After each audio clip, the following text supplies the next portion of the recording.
Hey, welcome everybody. It is Saturday, February 3rd, and it is my second or third hangout this week. So the people that were all worried about me, I'm fine. I just took a couple days off for a couple various reasons. I'm alive. The last time I told people that I was going to be out of commission for a couple days and I put it on the G+, I was mocked, which was funny. It was actually cute. But I was like, okay, they don't really care whether I take a few days off or not.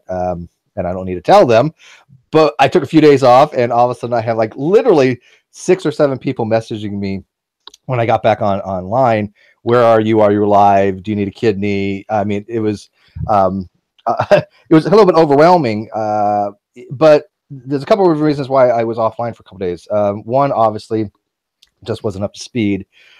2, John, our roommate, his brother Brian was staying with us for a couple of days, and they were doing construction work the entire day long, and so I couldn't even do a hangout anyways. It was just too noisy. They took out the water heater, they took out the sidewall, which was the concrete. They were jackhammering the concrete.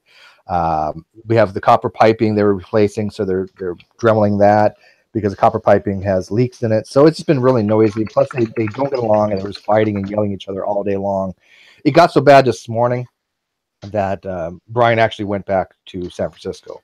He couldn't take it any longer because they've just like oil and water. So I didn't really want to subject anybody to that noise.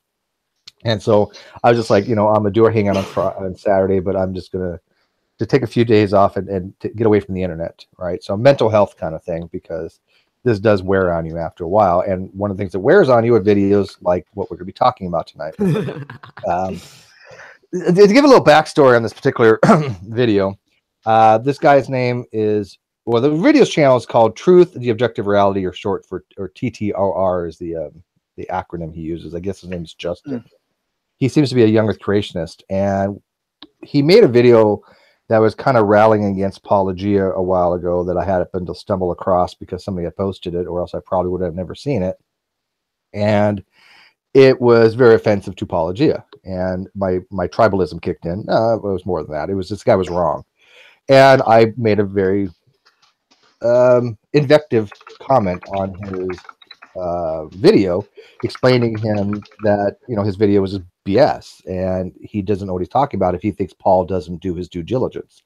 And of all the people that I see making videos, I know firsthand from experience, and I'm sure Shannon can definitely back this up, Paulogia is probably the one person who does the most due diligence of any of his videos. He wants to make sure his videos are correct, and he will go out of his way 10,000 fold to make sure his video is correct. Would you say that's a decent appraisal, Shannon? Oh my God, yeah, absolutely. Is he pedantic on it? Almost like anally pedantic on it? It's intolerable. I mean, I'm not being overblowing this. I mean, I know how Paul is. Paul is very precise. That's his nature. Nothing wrong with that. So when it's important that he gets it right, and he understands the gravity of that. So he makes sure that he goes out of it. He'll do rewrites if he finds out something that was even slightly wrong. More so than anyone else, right? Mm-hmm. So that's why I guess when I saw this video, I was like, wow, this guy was way off base. He's just way off base. So anyways, the guy decided to make a video about my particular comment. And we'll play that part of the video here in a second. Paulogia is going to load it up here. And it was kind of weird because his response to hit my comment was basically he considered it, one, an invite to debate. It is not. There's nothing in there. It was an invite to debate. I've offered him to come onto the channel. I have given him this link and this video description in his email, and he's welcome to join if he's available. If not, I can watch it later. But it's not an invitation to debate. And again, when I use the word debate, I'm meaning a formal debate, right? I have no interest to debate this guy. I don't think he even understands the most rudimentary, basic concepts when it comes to young earth creationism or science. I wanted him to defend his position against Paul, and especially if he wanted to bring any kind of young earth creationist narrative, I would be happy to listen to him. And so anyways, the other thing was that he said it was ad hominem. And let me explain to people who don't know, like True Empiricism and Antonio Fletcher, who don't get how fallacies work. An ad hominem is when you personally attack somebody without addressing the argument. If I say you're wrong because you're an idiot, that's ad hominem. If I say you're wrong, and then I explain to you in great detail why you're wrong, and then I say you're an idiot, that's just an insult. There's a huge difference. Okay. So anyways, he didn't address anything that I said in there. He didn't address my criticism that Paulogia is very astute when he does his videos. He's very, he makes sure the information is right. Careful. He's very careful. That's very good. Thank you. He's very careful. And so I wanted him to explain why he put this video out, thinking Paulogia was putting out misinformation. And then I will give him props on one thing. He did admit that he got something wrong about the whole William Lane Craig thing, which Paulogia can talk about, because I don't even understand that whole argument. I didn't read read into what you were saying based on what he was saying. I didn't see you claiming William Lane Craig was a young earth creationist. I've seen William Lane Craig on blogs and forums where it's young earth creationism and Christians, right? He falls under Christians, but I don't know what this guy's issue was when it came to that, because I didn't think that was the argument you were making. But anyways, Paul, you want to jump in it real quick, explain who this guy is, why he was on your ass, and maybe watch the video for a few minutes? Sure. Well, from the original video, I mean, I actually don't know a lot about him. It was actually one of my Patreon supporters, Dave Dalfor, who first pointed him out to me. I don't spend a lot of time on YouTube searching my own name. I don't find that to be particularly productive. But that said, Dave brought this to my attention, and yeah, he was going to, I guess, according to this guy's channel, he's a young earth creationist, and people have been in his comments asking him to do a debunk video of mine. And if anyone is familiar with my channel and has been following me for a long time, they might know that most of my videos are science videos, with the exception of my very first one, which was just an introduction to myself. So I made this video, just, who's this Paulogia guy and what's his deal? And it's called Ken Ham Made Me an Atheist. Well, instead of debunking any of my 60-some science videos, he went to my intro video and decided that without even really watching it very carefully, he played the fallacy that, well, if you claim you were a Christian and you're not now, you never were, therefore, like, all your science videos don't matter, which was very strange, because again, if you watch my channel, you would know that I don't speak much to theology at all. All I speak to is young earth creationism. I'm not attempting to yank anyone out of Christianity at all. I really just am pointing out where young earthers are being dishonest, in my opinion. So he didn't really do a proper debunk anyway. But by the time I found it, I was very pleased that a number of my followers had already talked to him had already been in the comments and addressed everything I would have. One of the things he really attacked me on, which was so strange, was he spent a good chunk of that first video attacking me for calling William Lane Craig a young earther, which, it's weird because he did this. He played my clip where I clearly say, I say, here are a list of apologists and young earth creationists. I say apologists and young earth creationists, meaning that, and there are other people in the group who aren't young earth creationists either. Mm-hmm. So yeah, because he's an apologist, right? So he's an apologist, but then he spent most of his first videos pointing out that William Lane Craig is not a young earth creationist, which I obviously know, because in the very next video, if he'd watched it, I actually use William Lane Craig, who, speaking against young earth creationists, I try and pick Christian sources as often as I can.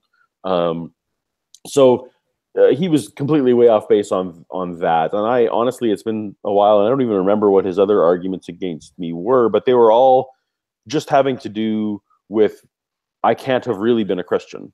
Not addressing. I really hate that argument. I think that's duplicitous, despicable arguments that, oh, you know what, you fell away, therefore you were never a real Christian to begin with. That is such bullshit. It's straight up bullshit. There's no other way to describe it. Well, and even if in this one case, like, that's my least favorite thing as well, but even if in this one case, even if that's true, his viewers were asking him to debunk my science claims, and all he did was say, well, he was never Christian. I haven't seen him yet touch any of the science claims. No, he hasn't. Okay, so, I don't want to say that I've really looked equipped at an awful lot, but when I've seen, I have not yet seen him address a single young Earth creationist But argument. let me see if I can play here for everyone. I don't know if you have to present me or what is that? How that works? I will present to you, and play from the beginning because the first few seconds was creepy to me. All right. But I want to get your guys' impression on it. I was like waiting for something weird because there's the look that he had was okay. You guys just play it. I want your opinion.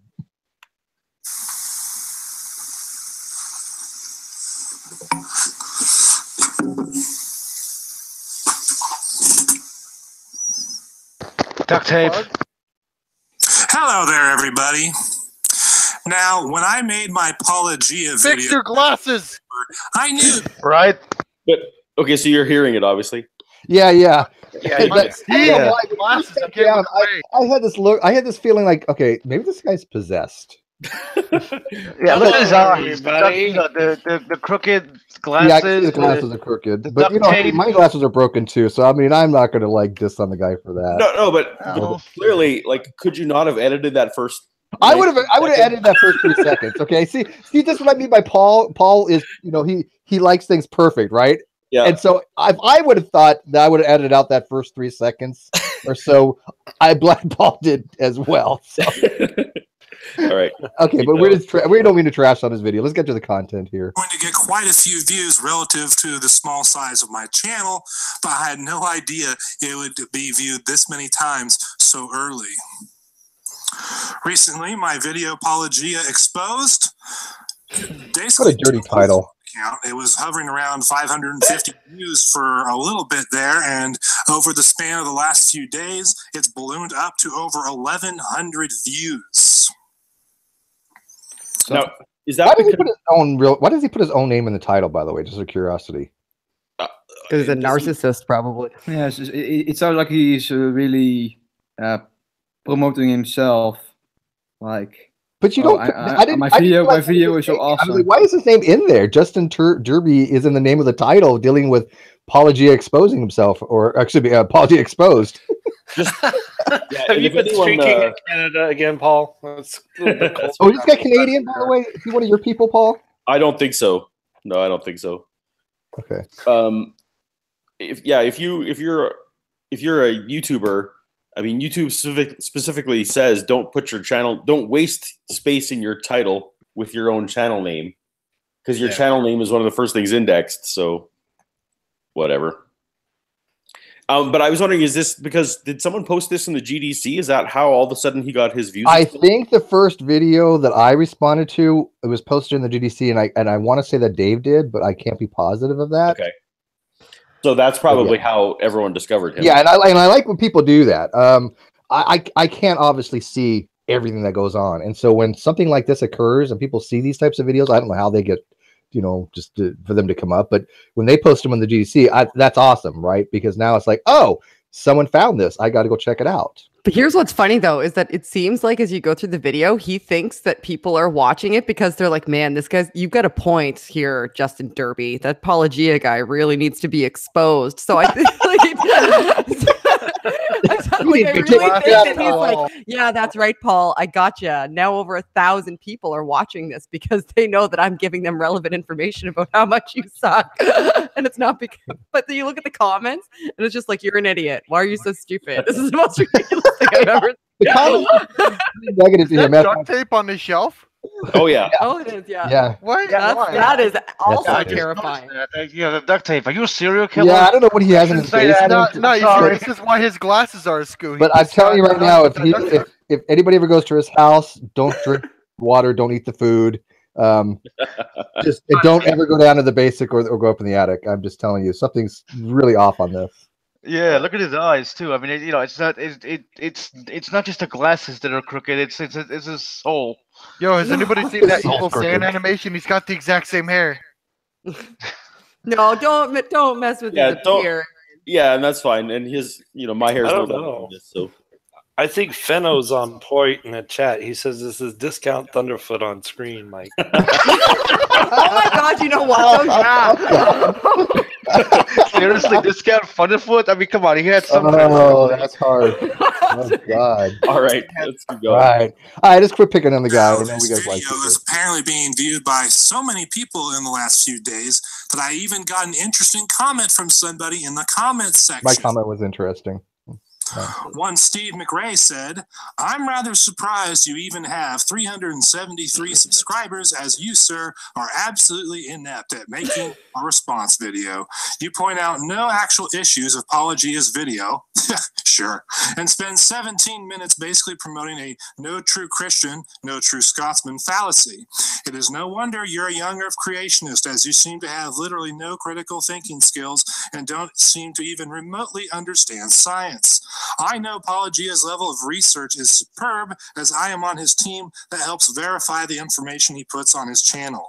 He goes far out of his way to ensure the information puts out is correct, which is something you clearly don't bother doing. The reason you are getting negative feedback is because your video is just crap. Perhaps you should take pause and wonder why so many people are telling you this. Young earth creationism is 100% disproven. It is a scam. It is a con, and it is wrong, demonstrably wrong. Paulogia, Tony Reed, and myself have exposed every possible aspect of young earth creationism and why it is wrong. There is no young earth creationism claim we cannot debunk.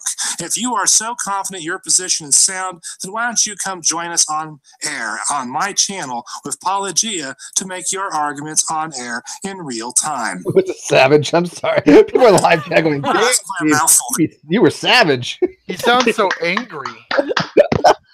That is probably being challenged. You went Don't full red. Don't mess with my Full friend. red rhetoric. The fuck is that face? I clicked back onto this and I see that face. Yeah. Somebody make a meme. Look at this.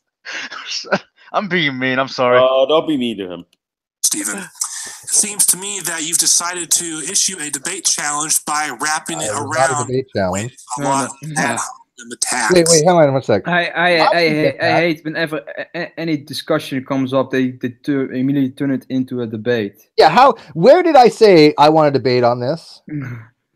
No, I you don't implied say it, Steve. You implied it. By No, there responding to was him. no implicature whatsoever of me implying anything. Well, if There was Steve implied it, so did he. Welcome to come onto my channel. Although your Make his channel is argument. called the Great Debate Community, so I Yeah. No, that's not a debate.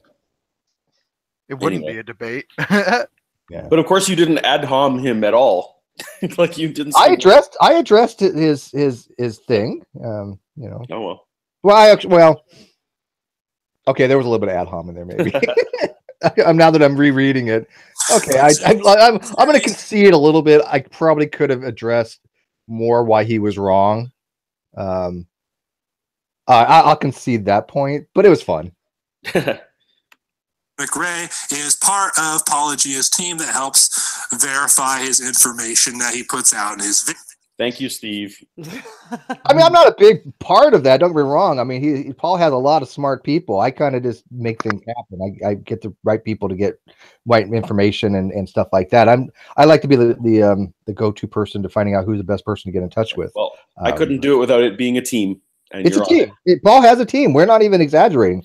And it's a very well educated team, and they all have a lot of respect for Paul, and they want to make sure that he puts out correct information. Can I be part of your team? What's that? I don't see. Can I be part of your team? I would put Nestling on your team, Paul. Absolutely, Nestling. GM me later. He's more than qualified to make sure that information gets out correct. Contact me on G+ and I will answer anything. Yeah. I will. We'll put you there right after Ronnie, because Ronnie's the team leader. I'm kidding. I kid. We have to run it by Ronnie first. He makes all of our decisions. He's the CEO of Paulogia. Clearly, he's challenging me to come on air with his channel to argue over, I don't know what, about young earth creationism with himself and Paulogia. And he mentions Tony Reed in there, so maybe Tony Reed's going to be part of that. It sounds like he's inviting me to call in on some kind of podcast. No, they're coming here. Level a response. That's some good research, buddy. Yeah, he doesn't really know much about my channel, obviously, does he? No, he didn't. Like he picks one comment to talk about, and he doesn't even look up who that is. I'm just. Wow. Are we gonna watch the whole thing? No, I think we're. Is this? I just wanted to get all the Steve ad homs out of the way, and then we're. When he goes into William Lane Craig stuff, I'll talk about it. It doesn't make much difference. We'll give me 30 more seconds here. Okay. So when I know more details, I'll let you know how that situation goes.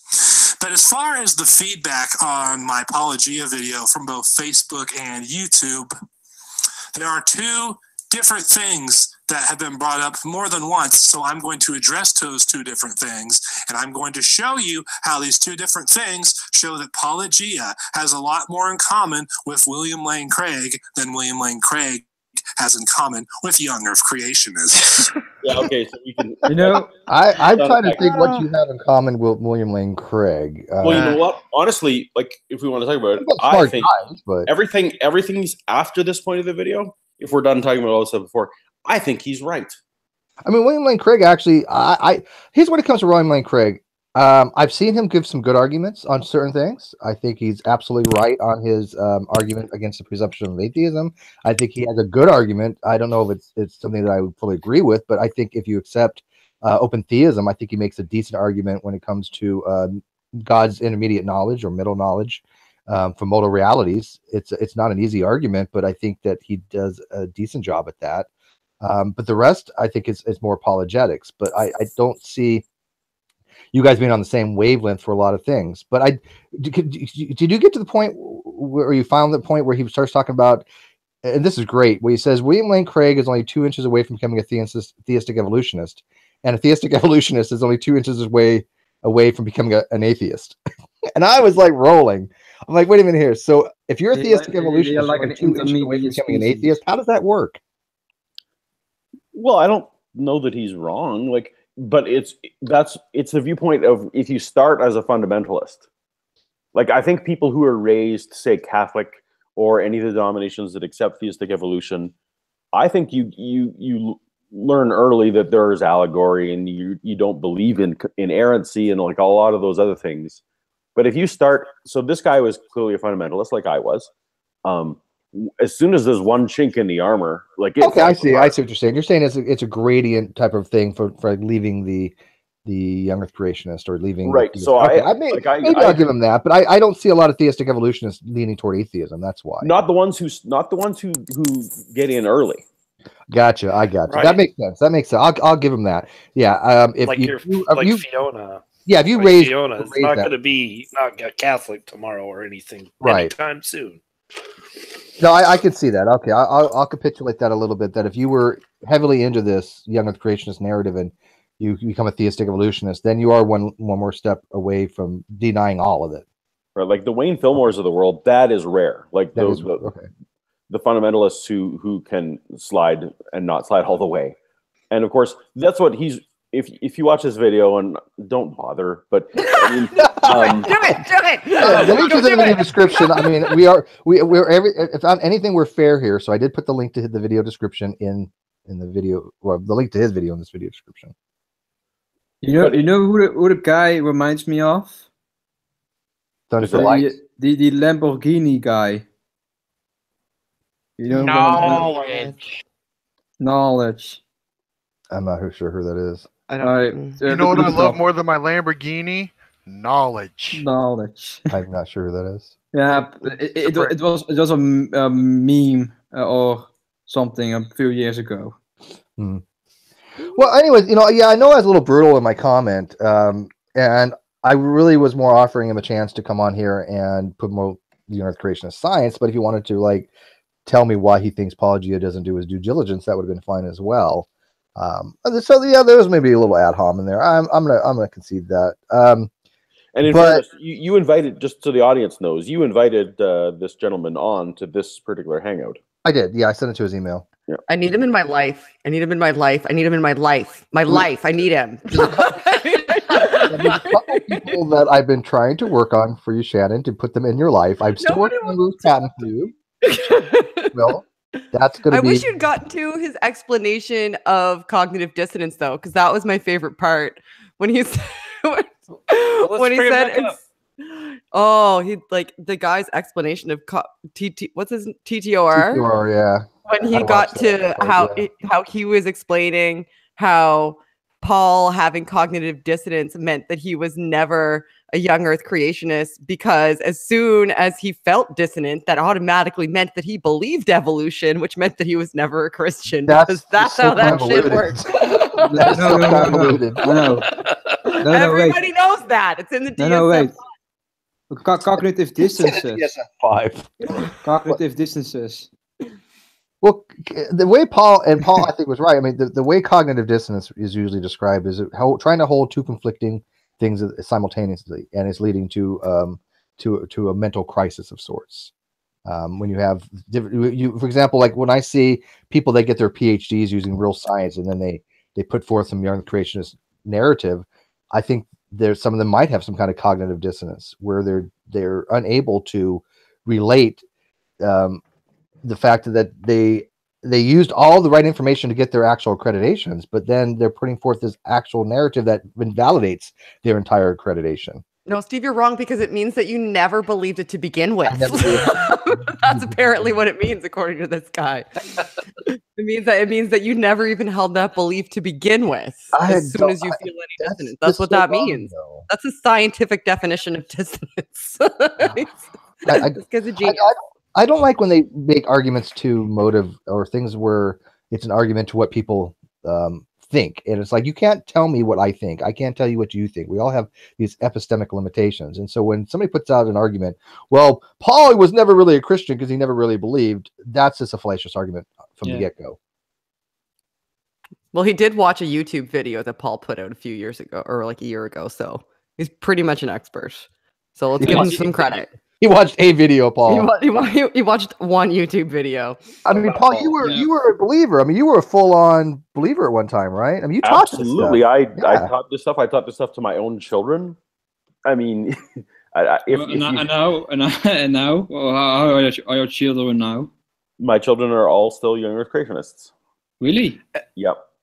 And it's not. And like they're currently at a Bible quizzing tournament as I speak. They are quoting Bible verses for competition. So that was fun to pay for. I don't get how people can say a person didn't believe something. I know when we all change our beliefs, right? You could change your belief, or beliefs change you, depending on if you're dosastic and voluntarist or not, which I am. But so we don't choose our beliefs; beliefs choose us. I know a lot of people have a hard time wrapping their head around that, but I do believe that for the most part. So when you have a position that you hold as a belief, you hold that position. Now it can change later on, but that doesn't mean at the time, temporally, you were not holding that particular position. And for somebody to come in and argue otherwise, I think it's just wrong. It's just a very inappropriate way to take an argument. It's very G-man like, isn't it? Mm-hmm. It's underhanded. It's underhanded because it's basically saying, you know what, I'm not believing you that you actually believe this, and you're just lying at the entire time you were promoting theism. You were just lying to everybody about it. You never really believed it. Of course, if you turn it around, then G-Man will go mad. This isn't about G-Man, though. This is about TTOR. I have to confess, though, that occasionally I'll see someone like the book The Case for Christ, where allegedly he was an atheist first. I'm like, you were not. Like I have to. Because I hate it so much, I bite my tongue when other people do it. But like, if a Max Colby or whoever, they talk about what big atheists they were, I must admit, I sometimes wonder how skeptical people really were. So it's easy to slide into. Well, yeah. But here's the thing, though: when you're dealing with something like Max, I'm sorry, and Shannon, I know he's your friend, but Max has demonstrated to me that he doesn't care about the truth. He tore me to pieces yesterday. You weren't on the interwebs yesterday, Steve. You spent a whole entire hour of an hour and a half long live feed just. What was he going off on you on? It's not. Well, start a new hangout. I haven't decompressed enough to speak about it constructively, to be honest with you. I mean, I told you he would turn eventually. That's just how he is. But I mean, he has yet to address his blog post that he has on me, and I keep bringing it up. Freaking ridiculous. Really, actually, Steve, the reason we even went in there was because his hangout yesterday had your name in it. Mm-hmm. Oh, what? Okay. It was about me. And that's when we thought you were still missing. So we were like, don't talk about Steve while he's missing. Wait, have you guys ever remembered me talking to Max directly? I may have. No. I don't recall ever doing it. If I did, it was probably very, very tertiary. Like I don't recall ever having a conversation with the man. But if I did, please let me know. I'm not saying that. I'm not saying that I didn't, but I just don't remember. Did you ever talk to his cyborg sidekick, the Deflating Atheism? Yes, Deflating Atheism. I want him in my life too. I challenged him to a duel yesterday, and he wouldn't even respond. Well, the last time I'm going to put this on the internet right now. Hey, Deflating Atheism, my name is Shannon Q, and I am challenging you. I dare you. If you have any balls attached to your body, come and meet me anywhere. Did you don't just fly into a comment section and drop some ridiculous foolishness, not address anything that I say to you, not respond to me, and then drop off the face of the earth like a coward. Come talk to me. Did now make sure we get this on air.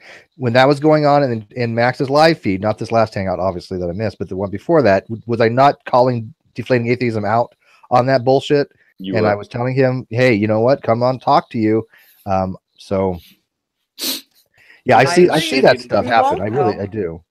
He will not. And his shit-eating grin. Oh, he was talking mad shit, and Deflating Atheism is nothing but one bad argument after another. And I don't think many people should really have much to do with him. But again, if you mention him, he's allowed to come on. He can come in here, but he thinks people are scared of him, and I'm like, are you out of your mind? Oh, I'm not scared. I've addressed him directly. He hasn't ridiculous. These people think that way. He says a bunch of hateful things. Like he'll just drop in and say something hateful. And when somebody says, hey, why don't you talk to me? Like address me directly and let's interact constructively. He just is gone. He's vitriolic. He's vitriolic, and then he does a cut and run. Yes. Yep. There's a little cloud in the shape of his body where he was. Yeah. Reminds me of one person. It's not the first time he's done that. I'll meet him on his channel. I'll post my first ever video on my friggin' channel. Whatever, anywhere, because I'm tired of it. He says stuff about me. He drops into comment sections to say things about me. He posts stuff about me and people that I know. But anytime somebody wants to speak to him, he ghosts. He ghosts. It's cowardly. Yep. Put your money where your mouth is. As Pickle I'm right here. Pickle Pig says, DA drops in, spews bad philosophy, needs a few F-bombs and runs away. That's pretty much in a nutshell. Yep. Yeah. So anyway, yesterday, Steve, his hangout before it started was called Steve McRae, Christian hater, calls us atheist haters. I don't And know. that's still in his description. Yeah, first of all, again, I've explained to him, numerous times, I'm not an atheist. Matter of fact, the blog that he had on me was one, he accused me of being I think the king of atheists, or the worst of the atheists, or something along those lines. Then he kept asking people, can you tell Steve to tell him to stop harassing my kids? Which, again, something I take extremely seriously, because as a father myself, I never even knew he had kids until that blog came out, and I still don't know what his kids are. I don't know if he has a son, daughter. I have no idea. I know nothing about his children whatsoever. Wait, and this guy has kids? Well, he says so. But he actually puts a blog that, tell Steve to stop harassing my kids. I'm like, are you out of your fucking mind? I mean, that to me is a little bit, that's just not just making light of my theological position or getting it wrong. That's something that's on a whole different level, right? And I want him to address that. I really want him to address that. It's more than that. It's a disgusting accusation, because I'm the one that's always advocating you don't bring in people's families. You don't bring in their children and their loved ones to an argument. Right. Don't do it. His video yesterday was it was actually meant to address a godless engineer video. So I'm not even completely sure Max knows who anyone is. Like, he may be conflating you with 6 other people. You know what? I was wondering that myself. Does he throw everybody into one lump avatar of some kind, like one lump archetype? Who, Max? Yeah. I think Max is getting a lot better. It's the other people on his channel who had a lot more to say about me and what I think and how I think and the type of person that I am than Max did, to be fair. And even on his Discord, he defended me. And I give him credit for that because that's probably not an easy thing to do in the echo chamber that he's in, especially on the Discord where people just literally spent a whole day just talking about how untrustworthy and horrible I was. And he defended me there. So I'm giving him credit for that. So how am I the Christian hater, though? I don't know because I haven't had a dialogue with Max. Steve, there is someone. I think he thinks a lot of us are, though. I think he thinks he's been hurt. He's had people in this community treat him, in his estimation, unfairly. Well, that might be that harshly. And this is reaction, and it probably is the case. And he continues to see vitriolic things being said, and he sees himself as a counterpoint to that. And he's said on multiple occasions lately that he is toning it down because he's starting to make atheist friends. So, hang on, I want to encourage that. I guess I'm not sure who this is. So is this MK? Because it could be Michael Klein, but I'm not sure. Is that MK? Who, the video game? No, the guy that just appeared in the video that I haven't shown yet. I don't think MK's live right now, so I don't think he would. No, I think this is one of his accounts. MK, if this is your account, put it in the group chat. The last conversation you think we had about. He says, "Yeah, hi, I'm MKB." In the. Yeah, I don't think it's actually MK, but anyways, I don't. Maybe it's not the actual MK. Yeah, I always get nervous when someone without an icon joins the hangout. Yeah, I've seen this before though. Well, he can say in the group chat. Yes, I saw JD pop in. Hey, JD. I've never spoken with you, JD. Nice to meet you. Yep, Mike is still alive. So, JD, do you know who this guy is? I mean, have you ever seen this TTOR guy? You started talking about? No, this is my first introduction to him. Okay. Who MK is, obviously.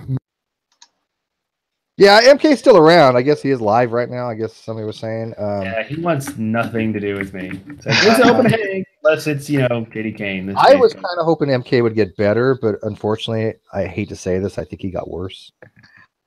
Well, he's a flat earther and a... No, he's not MK.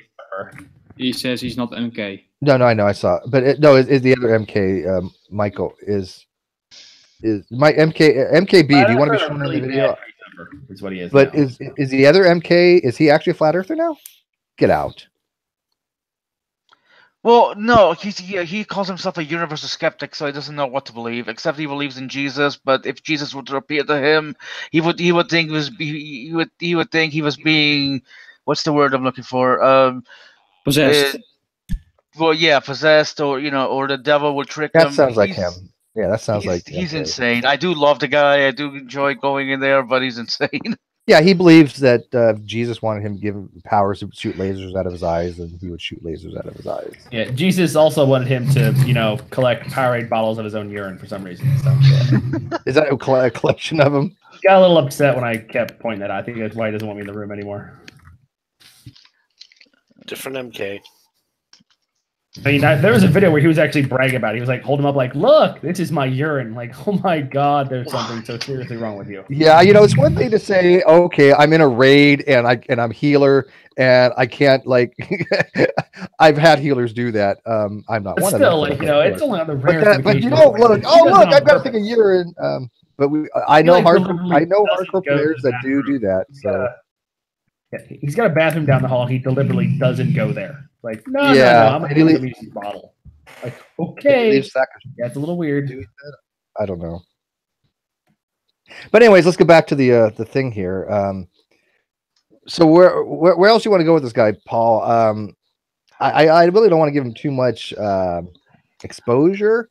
I mean, I'm thrilled that he thought my comment was worth having a video about, but I don't think did he have any good comeback to it. I kind of missed it. I mean, in the video, did he actually offer anything in the way of rebuttal, or is it more of along the lines of hate argument, whatever it was? Well, the interesting thing is, like his audience, he lumped me in with William Lane Craig because his audience is so far to one end of the spectrum that they think William Lane Craig is evil. Like these are Christians who think that William Lane Craig, is a devil spewing bad argument. So if you're that far to one end of the spectrum, like So he's lumping me in with William Lane Craig in order to, like, that's poison to the people he's talking to. So this is a very niche audience. If that's the bad company he's lumping me in with. I mean, William Lane Craig has quite a few bad ideas, but he is a legit philosopher, and he is trying his best to think through these things. So he gets some credit for that. Yeah, but that's kind of a nice comparison. I mean, look, obviously, William Lane Craig is a professional debater. He wants to win arguments, but I mean, he's not uneducated like a lot of these people. He is an educated guy. In his mind, it was a total insult, though. Right, because William Lane Craig doesn't believe in a 6,000-year-old Earth. You know, so he's against them. So everything else that he says must be also a fallacy. It must be also heresy, right? But is William Lane Craig an old Earth creationist, or does he believe in evolution? William Lane Craig, actually, he's kind of fuzzy on that. He's famously an evolutionist, but he's never quite come out and said it. I think he has said that young Earth creationists is an embarrassment. Yeah, I think the reason being is if people come out in saying that they are theistic evolutionists, they accept evolution, I think it kills some of their audience, and so they don't do that for that reason. But I think he has said that young Earth creationism is an embarrassment. I know Pat Robertson definitely said it. Yeah, and I've used that William Lane Craig clip in my videos before, where he basically says that the young Earth creationists are embarrassing Christianity and are hindering more people entering. So he's on record that way, but he won't. I don't. So no, JD, he didn't really have.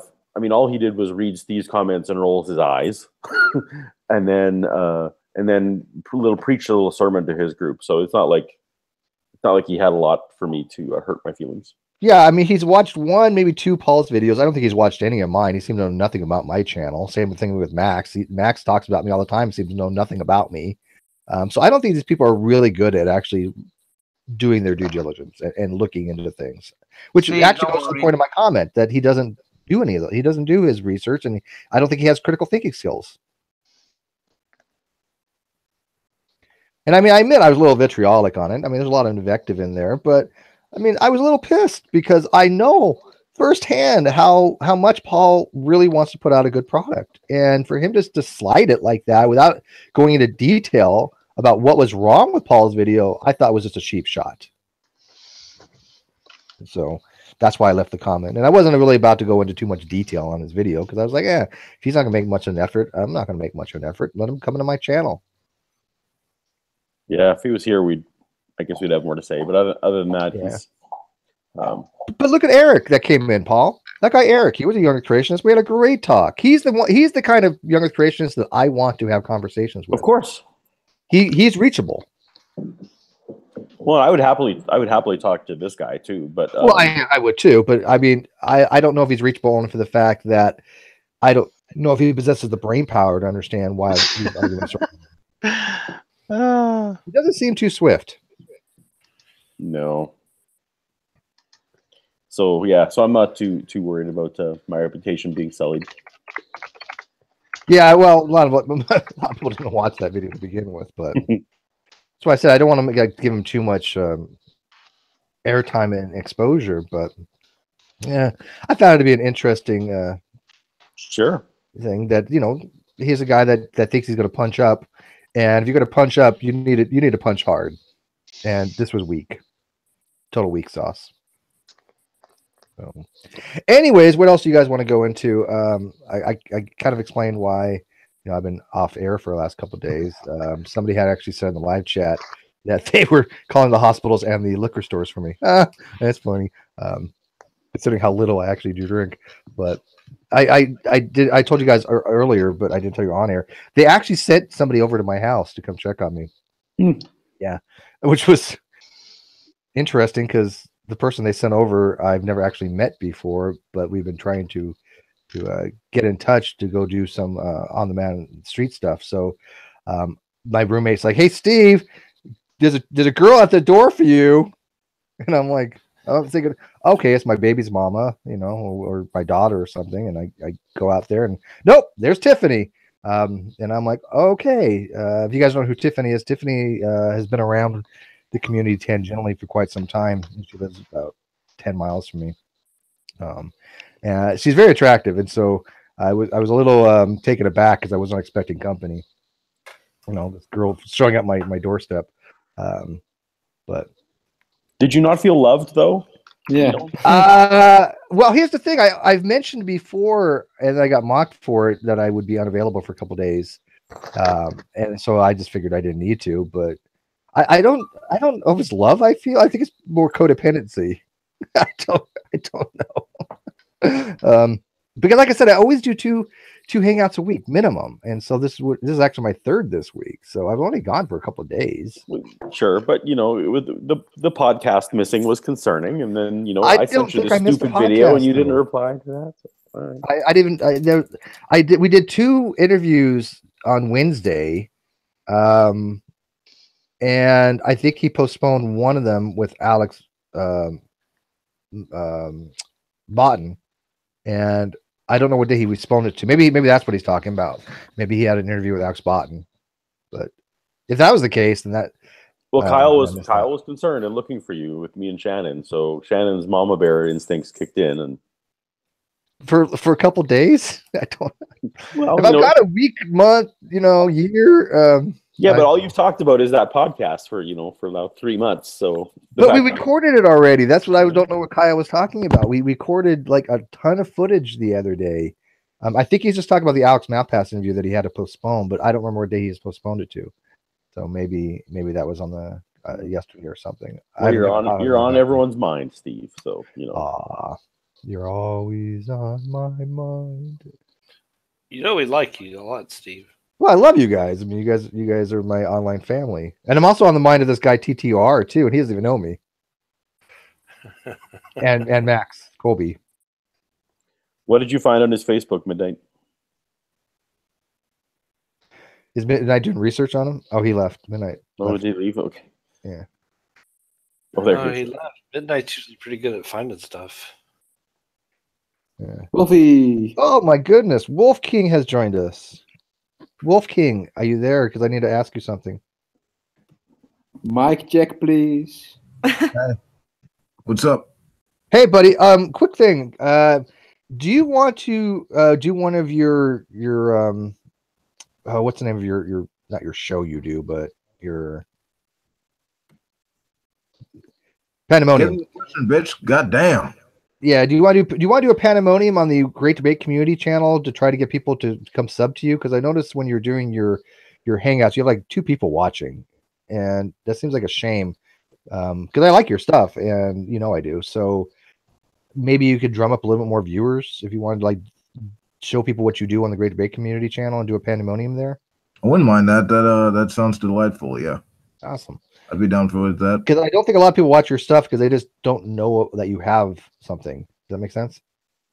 Yeah, I've been trying to sort of like multitask with doing YouTube and also Discord, sort of like networking over there. So it's sort of interesting, like how I get my message out.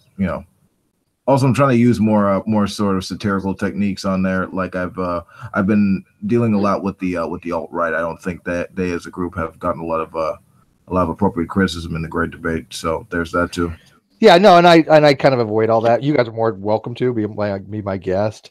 I try to avoid the whole alt-right shit, the Sargon, that whole. Have you been following that whole skeptic fallout crap with Sargon of Akkad and? I'm aware that he's gone to the dark side. Yeah. I honestly, it's sort of like I mean, that for the atheist community in that regard, that's sort of like a dark corner we just tend not to deal with. We just let him go his own way. Honestly, that's at least my take. Kind of putting it mildly. I like some of the stuff he puts out, but I don't know what the hell is going on with him right now. Yeah, I mean, yeah, that's pretty much the position right now. Like, I mean, we like him, but he's doing his own thing, and it's kind of weird. But like, that's him. He's just working out that right now. Okay. I tend not to focus on it a lot. I've been following like the last thing that I mentioned was Lucian Greaves. That's the guy I've sort of been like paying attention to recently.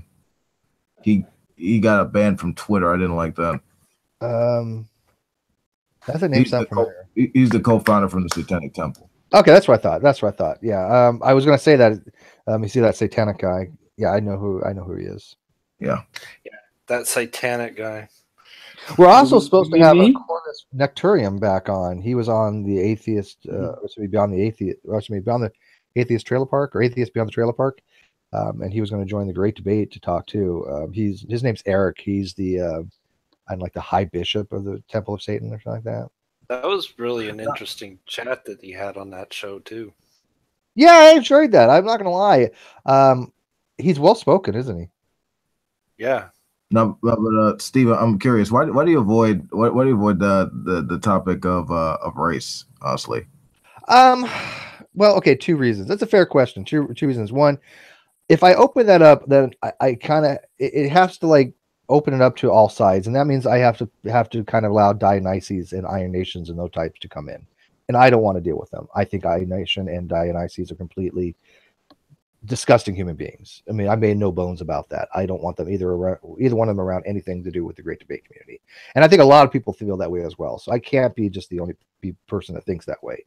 I mean, you don't tell me you have a fondness for Dionysius. What topic? Race. I mean, do I have a fondness for Iron and Dio? I think Iron is a bullshit. I mean, he just does that. He does that for the lows. I mean, this is a guy who blatantly says like people are pedophiles. Like he's right down there with Pillbox basically in that regard. And Dio, honestly, he is a genuine lunatic. Like this guy, like he's one snap away from being another mass shooter on CNN. Yeah, and I don't think you're being pejorative enough. Hold on, real quick. Get this out. As crazy as they are, I feel like they're if left unchecked and if censored, we're giving them legitimacy in their views being unchallenged. I feel like even if done as for the sake of being satirical, they do need to be criticized and called out, and I think that that's appropriate in that. I understand that, and I'm not disagreeing with you there, but there's other forms for that. I just don't know if that's the narrative. It's a tough thing. I want to be open to a lot of things, but there's certain things I think brings in more damage or more vitriol and more drama than other things. And I think that whole thing. Let me ask you a question. You remember that movie Star Wars: The Last Jedi? I haven't seen it. Which is crazy right-wing people like Stephen Molyneux saying that was code for white genocide because there are more people of color in that movie than previous. What? Okay, that's pretty stupid. I have heard it's a bad movie, but it's not that bad. Yeah. I mean, obviously the idea is bullshit. It's a conspiracy theory, basically, because interracial marriage is a thing, and more people from different countries are coming over. That means that whites being wiped out by the Jews. So I ironically stated that I supported that as a way of criticizing the alt-right, because what we've seen here is if you look at the raw numbers, the majority of people who commit the attacks are right-wing terrorists over Islamic terrorists. I mean, that's just the reality, right? Yeah, no, I'm not going to disagree. So hold on. So if white genocide means seeing less of these people exist, then yeah, I'm all for white genocide. And, no, I get what you're saying, and you're using and like I pissed off a ton of white supremacists that way, but yeah, that's a criticism. Yeah, no, I understand your use of satire, right? Your use of in this particular case sophistry more than anything else. But because I know you're not a racist, right? So I know what you mean by your arguments in this case. Yeah. But I think that a lot of other people, they don't get that type of argumentation, and it would be lost upon them. They hear words, they don't hear the meanings behind them. They don't hear the content of the argument. I mean, look at Jonathan Swift's A Modest Proposal. I mean, one of the greatest piece of sophistry ever written. People didn't know how to take it, right? And I like that style, don't get me wrong, and I'm not saying that your approach is wrong or bad or anything like that at all. I actually admire it. I think you do a decent job at it. I mean, I just don't know if I want it to be part of my channel. I agree with Steve here, and I mean the important thing to remember, of course, is that whites are just obviously better than black people, and once you get that, I mean, this is so much easier to talk about. I mean, I suppose except in sports, basketball, football, basketball. Honestly, I mean, really, you just put paint on yourself, and it just feels so much better. That's all it takes. So if I can defend Star Wars, the 4 leads in that movie are freaking white people. There's Ray, and Kylo and Luke and Leia are the 4 leads in that film. Idiots. Anyway. By the way, do you follow the new? I mean, do you follow the current thing of Star Wars, Paul? I mean, do you still keep track and? Well, I mean, I still have. Yeah, I in a way, I treat it differently because when I worked at Lucasfilm, I couldn't really treat the movies as a fan, so I kind of enjoy going in spoiler free as opposed to like knowing everything about every scene. So I stay away from spoilers and stuff, but I still have a lot of friends who work there, so I'm still kind of in those circles. So I definitely follow it, and it's a great December tradition with my kids to go see a Star Wars film. Yeah, all I know is that the first 3 to me should never have been made, and I mean like episode 1, 2, 3. You don't like midichlorians? Come on. I think that was horrible. I'm sorry. But I got to remember, I'm old. I actually saw Star Wars when it came out in 1978, I believe it was. The day it came out, I actually was in the theater. So when I heard midichlorians for the first time, I thought, oh, do they mean mitochondria or something? Well, I think that's part of what it was supposed to be. It's something like they're combining 2 different things. But anyways, back to this real quick. Wolf, if you want to talk about this stuff on the Great Debate Community channel, go for it. Go for it. I mean, that's an open channel. Do whichever the hell you want. It's just I don't really want too much on this particular channel about dealing with race because I think it just brings in a different crowd that I don't want around. No, Wolfie, what is specifically about? Is it about race realism or? That's one thing too. Yeah. Yeah. What is race realism? I never really quite. I could just Google it, but it's basically the argument that the humans are objectively divided as separate races, right? Like in a biological context. Yeah. If you're a race realist, the biological races are different rather than more of a social construct. Yeah, I think it needs to be. I think it needs to be addressed. I think it needs to be addressed in this time of like under Trump because honestly, I feel like I don't think he himself is a racist so much as like he's a racial opportunist, right? Like he plays on that to get that redneck money. Basically. Yeah, no, I agree with that. I don't think he's a racist. I don't. Now, if you want to make an argument for that, that's fine. I don't think Trump's racist. I think he's just like you said. I think good word. I think he's 70. I think he has that kind of inborn. Like he grew up during the periods when racism was just the norm, and I think he just never grew out of that. Maybe a little bit. I mean, so he's racist, but it's not like a kind of overt kind. My dad told me that the Negro, it's like that kind of racism. Yeah, it wasn't like what was it, Larry Bird, blacks and all that. I mean, it's whatever, honestly, right?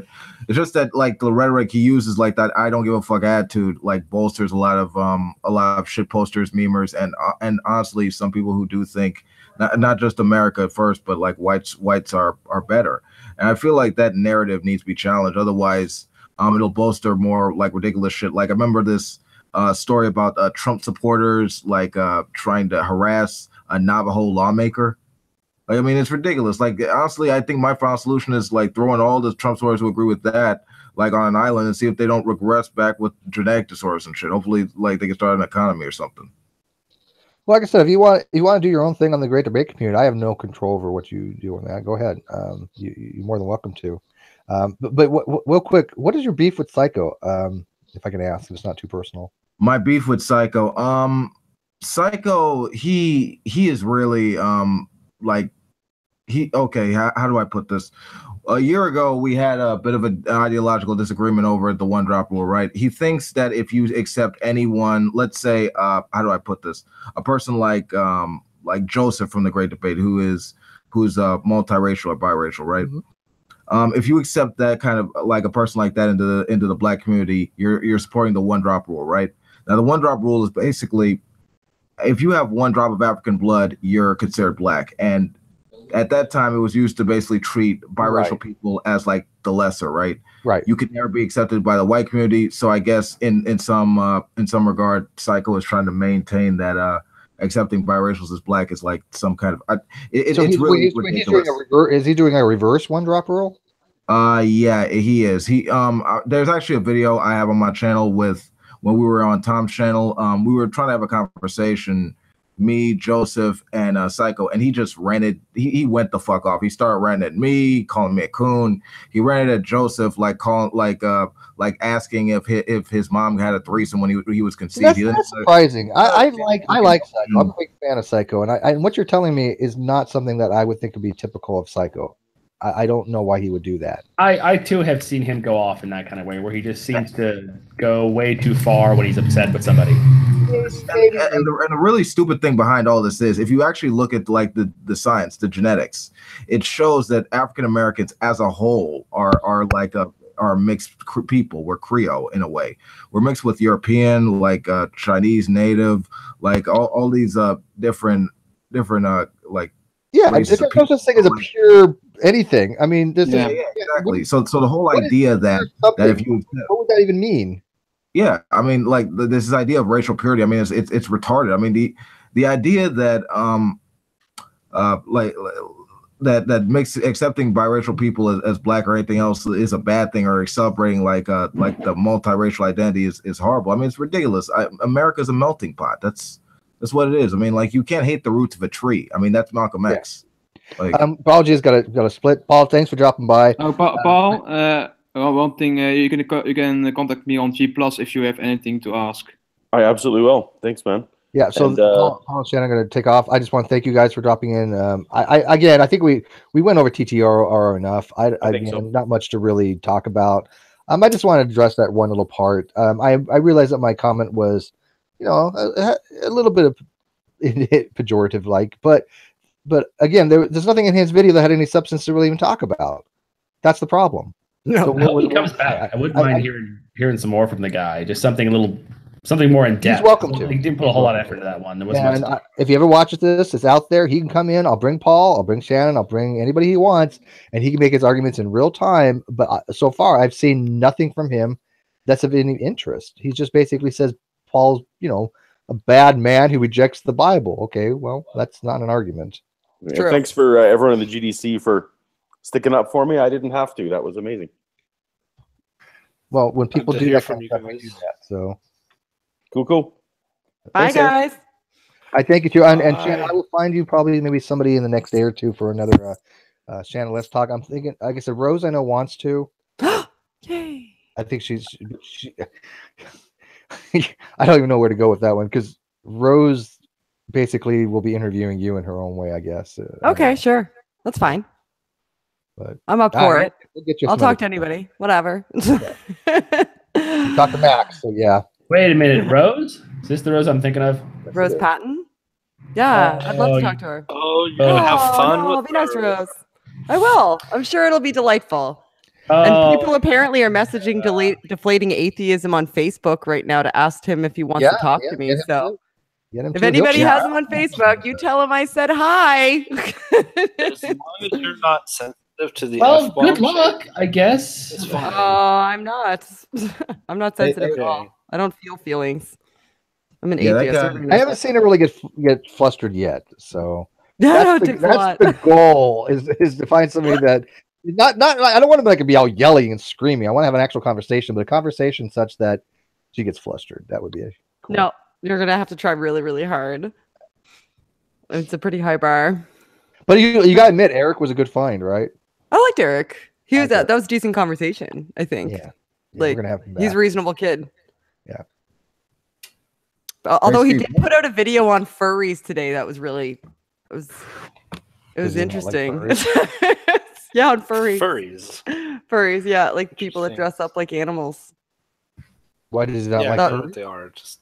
Well, no, it was like a short film. They had lightsabers and everything, and they had machine guns. It was interesting. You should go see it. I can't explain it. Okay. Anyway, I gotta go. So I will talk to you guys later. Thanks. Bye. Okay, so where were we here?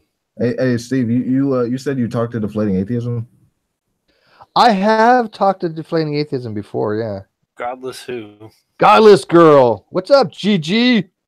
Hi, I haven't been in your hangout in over a year. No, I've talked to you a little bit on Discord, but you've been doing your own thing, and I've just been like, okay, she'll drop by when she wants, Yeah, I like Hangouts format better. I just moved over to Discord because all my friends went over there.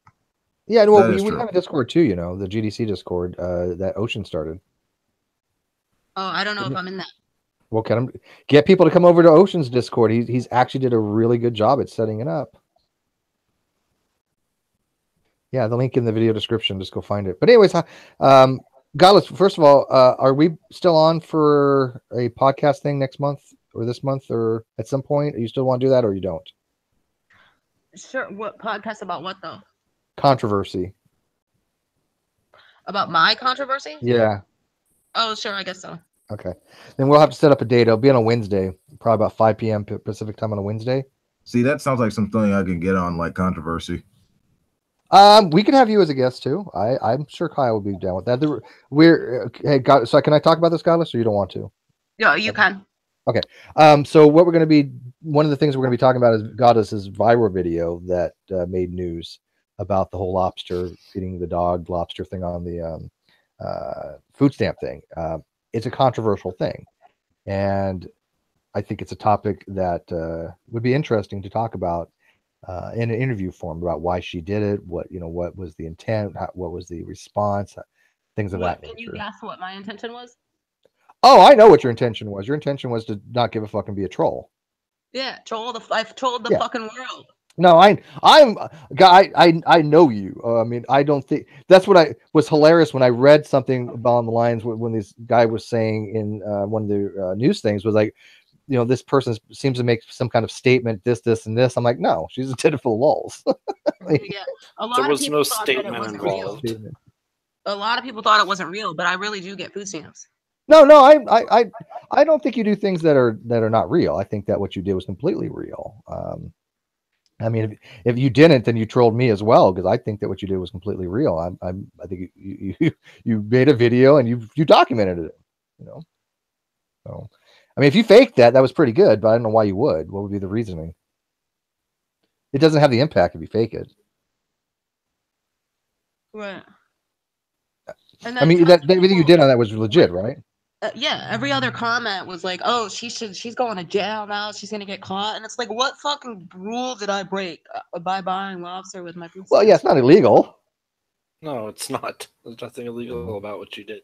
It's just you. I mean, you could obviously lose food stamps because it's for the person, but you know, what I consider breaking the law, would be something along the lines of you trade your food stamps for alcohol. That is against the law, from what I understand. But anyways, we'll talk about that on our podcast at some point. Okay. Maybe next Wednesday. Are you available? Probably. Okay. I'm not online as much as I used to be, so I don't want to like promise that I'm going to be there. Hey, I got into a pretty heated thing for like 4 hours the other day with one of your besties, Arn Ra. Oh, about what? Ocean and I were basically trying to explain things to Arn, and we realized at some point that, again, Arn doesn't even listen to what you're saying. Ocean was just basically like Arn, you're strawmanning Steve Man left and right, and I was like, I'm trying to give him benefit of the doubt. I'm like, look, I don't think he's trying to strawman me in person. I like Arn. I go back. You know, there's no reason why I would think that he's trying to purposely strawman me. But then I realized he doesn't even read some of the comments, and he actually accused me of trolling. And I'm like, Arn, look, I'm a pretty, I don't want to say popular, but I'm somewhat well respected in the community. I'm not going to go out of my way to troll. Nobody in here in this hangout is a person who trolls besides G, you know, Godless Girl. She is a professional troll. She knows what trolling is like. Would you say that I would ever go out of my way to be a troll? No. Okay. And for Arn to say that, I was like, come on, dude. Really? That's the depth of what the discussion is going to be, because Ocean and I are pointing out you just don't understand a lot of these concepts that you're putting out. Because, I mean, I like Arn, but he gets a lot of stuff wrong. Let's be realistic here. Yeah, he's so convinced that he's so sure of himself. He's so arrogant and he's so angry. Yeah, but he says on one hand he doesn't like philosophy, but then when you talk about something philosophical, he just spews something out, and it's just like, oh God, it hurts. Because science makes a bunch of philosophical assumptions. I think you know what he honestly, actually told like me? in a nutshell, hold on. I think honestly, in a nutshell, he's good at defending empirical claims, and that's That's the true. realm that's Sure. the realm it tends to deal with. And whenever he sort of gets beyond that, it tends And to a lot be of philosophy more doesn't deal with empiricism, though.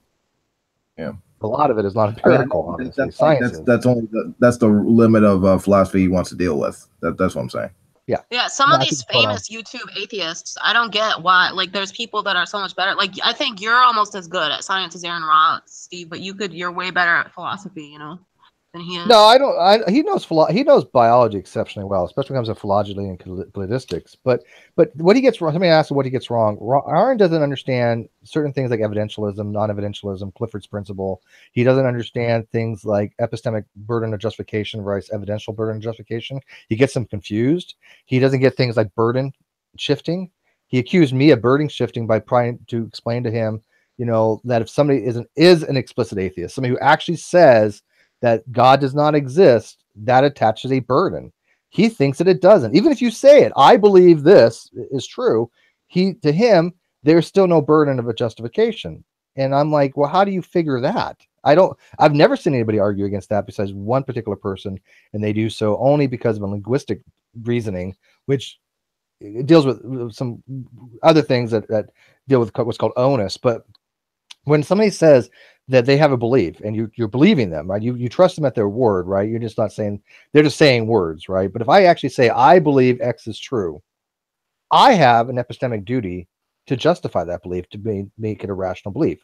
I don't think anybody really disagrees with that. Do they? Anybody? Does anybody agree? You'd be surprised at what people disagree with. Yeah, Arendt doesn't think that's the case. And so I'd asked him, I don't know. under what theory of justification are Maybe you using? couldn't somebody argue that the default position is to wait and reserve belief until you have a reason to believe it? But that's a different thing. I've actually said, if I'm making a statement on the proposition that I believe something, I'm asking him what his theory, not just because I asked what his theory of knowledge he uses was. Because he says in order to be knowledge, it has to be tested and measured. And so I was giving him examples of things that I know that cannot be tested or measured, right? Things that are not empirical, right? Things that are not evidential. And everybody else was understanding it, but he's like, well, those, now you're just twisting my words. I'm like, no, you're saying that something has to be measured or tested. Here are things that are not measured or tested that I know. I don't measure 2 + 2 = 4. I don't test it, but I have knowledge of that because of my epistemic framework. And I think that he got mad because that didn't. He's like, well, now you're just straw manning me. I'm like, how am I straw manning? You said this is what knowledge is. It has to be tested or measurable. Under what theory of knowledge does something has to be tested or measurable to be considered to be a knowledge? Because I know 2 theories of knowledge, and then neither one of them require that. Is that video on your channel? No, it wasn't a video. It was on Twitter. Oh. It was on Twitter. And but do you agree? Because you know a lot about philosophy. If you either theory of knowledge you want to use, I use RTB more than JTB, but whatever.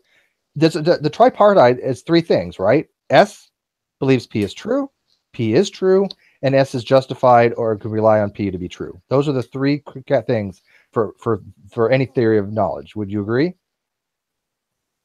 I don't have my theory of knowledge worked up, so I don't know. Okay, well, most theories of knowledge are like that, right? Most theories of knowledge are like that. So to have a theory of knowledge to say, okay, this is knowledge, and then I'm adding then the 4th condition that it must be tested or measurable. I don't know any theory of knowledge that does that. And so when you're explaining to him, look, this is not how it works, he goes back and just goes into his pure defensive position. Because he's so cocksure about himself. The epistemic shit, his emotional reaction to it is because of he's traumatized by interactions with presuppers. There might be baggage there. See, and here's the thing, and I understand it. He gets a lot of shit. I mean, Aaron is a very intelligent guy, right? And Aaron deals with a lot of dumb people. I mean, he deals with flat earthers. He deals with presuppers. But the problem is you can't think everybody's an idiot just because they're telling you that you're wrong, right?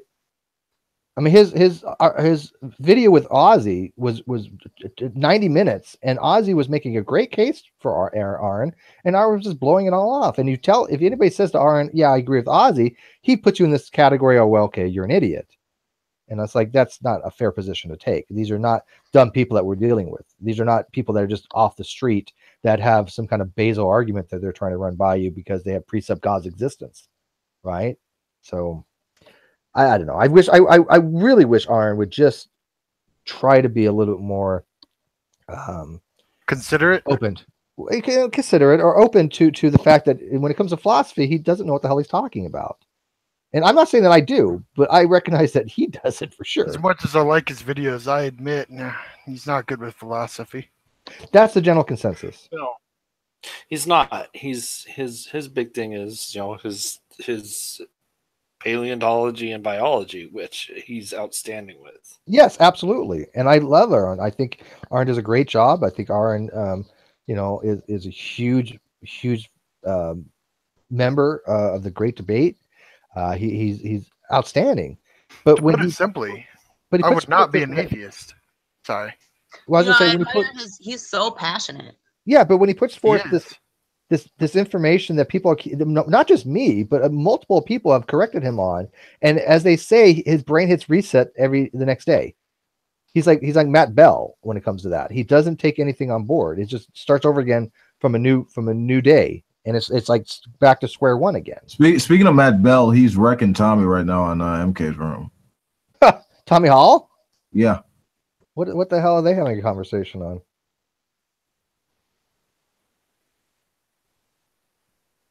I think they're talking about science, the scientific method and how it works. Oh, for fuck's sake. Have you ever listened to Matt Bell's thing on the scientific method? I don't think he should be correcting Tommy Hall on anything. Because Matt Bell's a contrarian and a half. I mean, he's like the archetype for contrarianism. And so He doesn't know what he's talking about. half the time I don't think Tommy so. The Hall? other half I think he just bullshits because he knows he's wrong, but he doesn't care. I think he's arguing for evolution or something. I don't know. Well, he used to be a young Earth creationist. I mean, he has changed his position on that. He does accept evolution occurring. You know. Do you get along with Matt Godless Girl? Are you and Matt Bell? No, actually, my newest video on my channel I posted the other day is of me humiliating him. Oh, okay. Which I'm okay with. Yeah. What was it? What were you humiliating? The first was the Euthyphro dilemma, and then the second, it's the video on my channel is 2 clips, and then the other one was intelligent design. I said, what observation would falsify intelligent design? You know, it's not testable. And he said, well, any observation that would prove methodological naturalism. And I said, what observation could prove that? And then he started bringing up that false rumor about how I stole a woman's phone and posted her naked pictures to Facebook. Yeah, him in methodological and ontological naturalism. Which Mike O is this? I do know Mike O, but I don't recognize the avatar.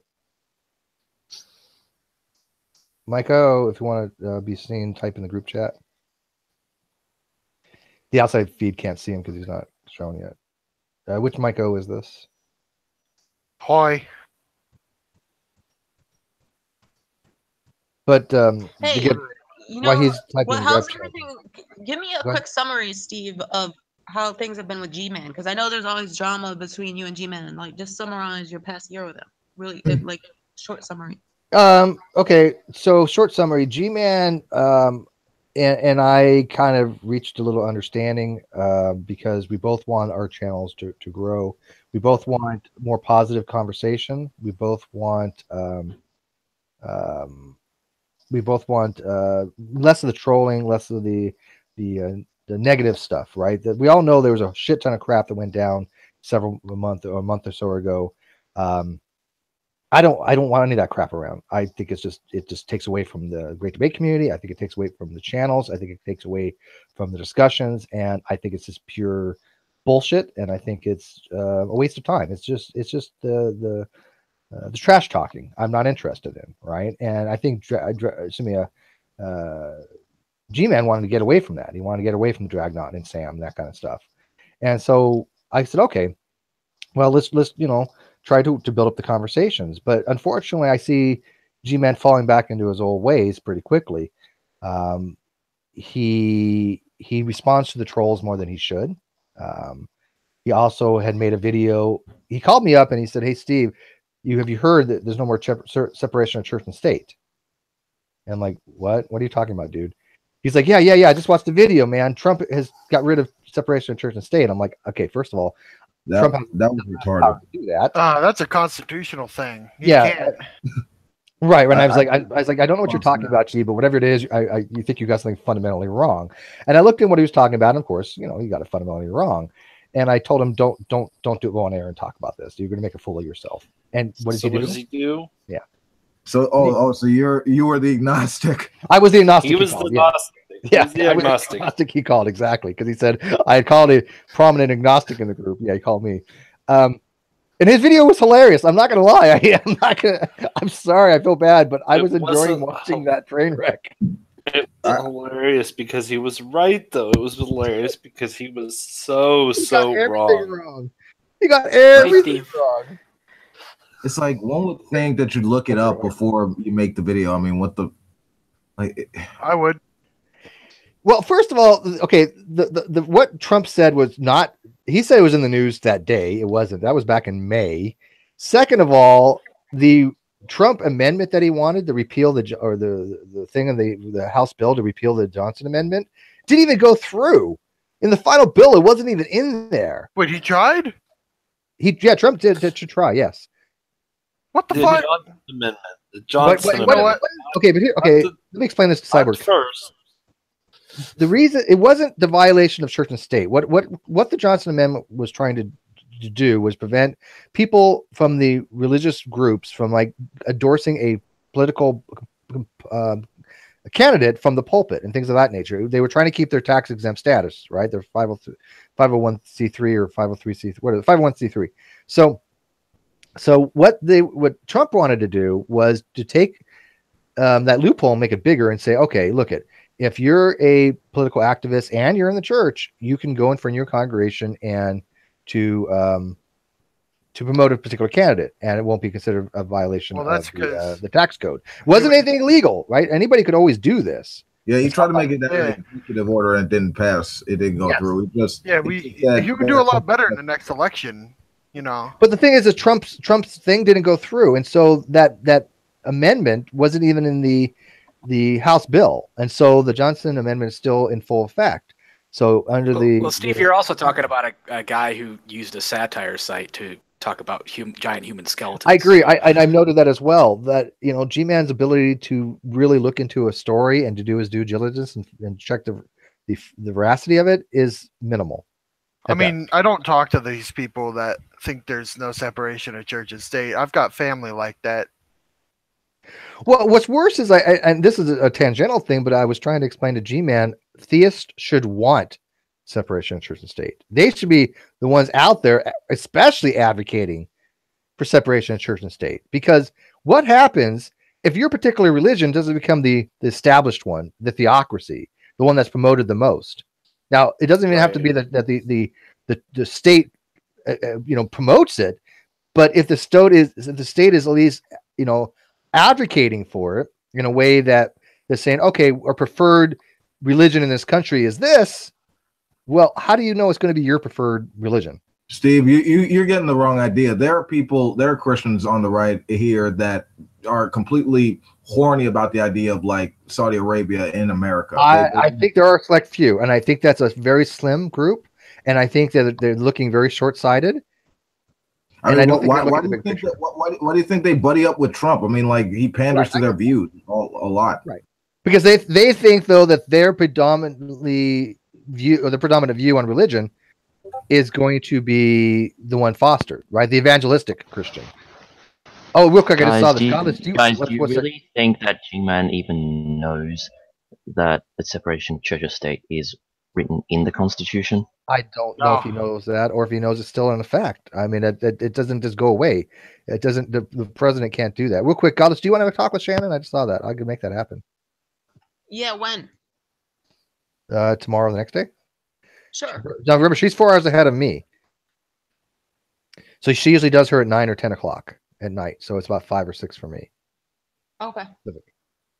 And I know she wants somebody. So if you, what do you want to have? I mean, you don't have to answer, but I'm not going to give her heads up. She doesn't like spoilers. But what conversation do you plan to have?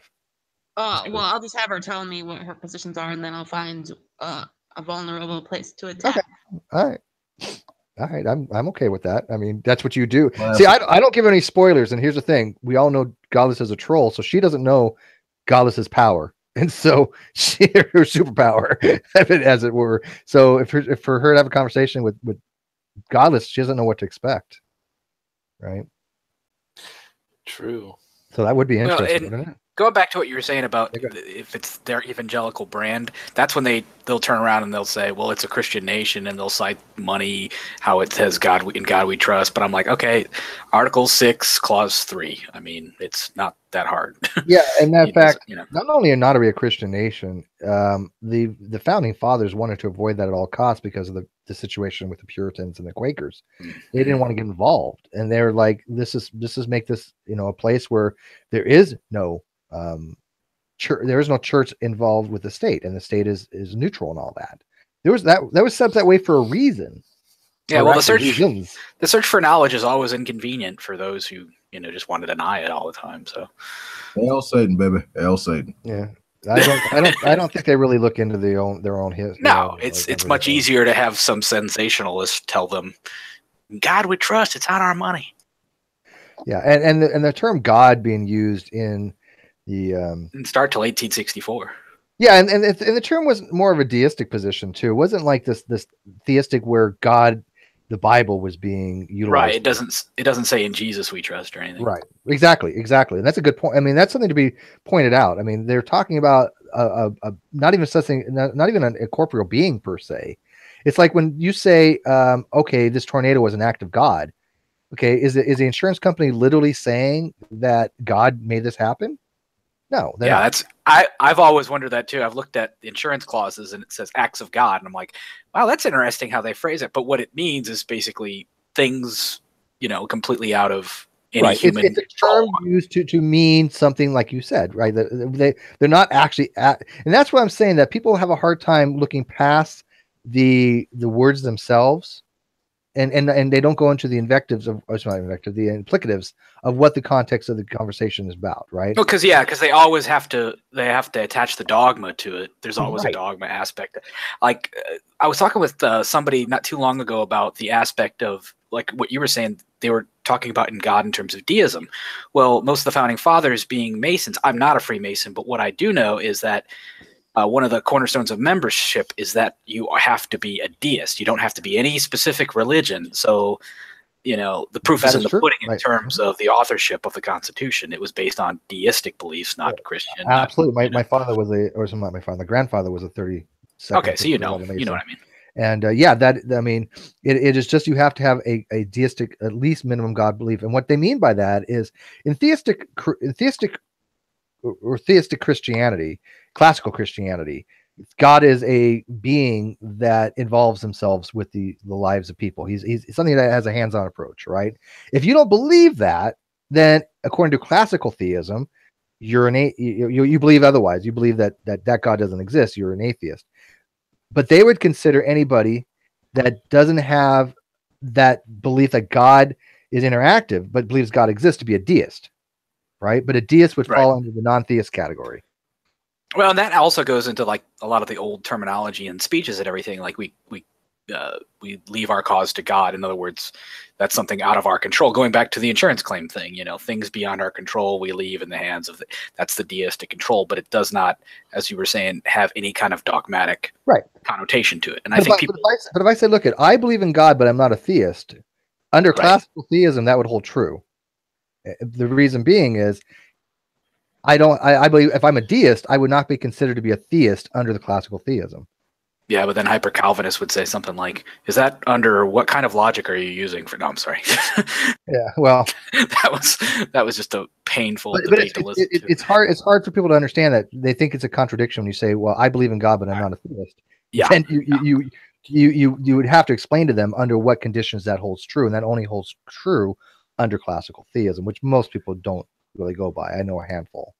Well, and it goes back to just the throes of critical thinking. In other words, you either believe in God or you don't. Well, no, there are layers to that, as and if you don't have critical thinking skills to that aspect, you can't break that down. The difference. I think that is binary. I think though you either believe X or you don't believe X. But I'm talking about Some not aspects of X, I guess. We're not believing X. It doesn't mean that you believe X is false. That's the problem, and that's where people I think get confused. Right. That Right. The if I gumball don't believe X is true, that I'm believing X is false, and that's not necessarily the case. I can, or I can just not believe either way, right? Yeah, and I think that's something that a lot of people, like Matt Dillon, uses the gumball analogy, and I think that's something a lot of people have trouble grasping, even just for philosophical arguments. Forget about atheism and deism. Just in terms of a binary, as you said, I think that's a very valuable way of looking at it. Yeah, well, we had that issue the other day. Well, I suppose some time. Rumpus, and do you remember when Rumpus and MP were in here? And they were talking about the difference between not accepting and rejecting, and Rumpus was making a very strange argument. I still think he's not quite right on it. I think MP was correct. That if you don't accept an argument, then it's a contradiction. I don't know. It was really bizarre what he was saying, but it boils down to this though: if I don't accept something, it doesn't mean I reject it. But if I reject it, it means I don't accept it. Because if I'm saying I don't accept it, doesn't mean I'm saying you're wrong. But if I say I reject it, I'm saying you're wrong. That's how typically it's used.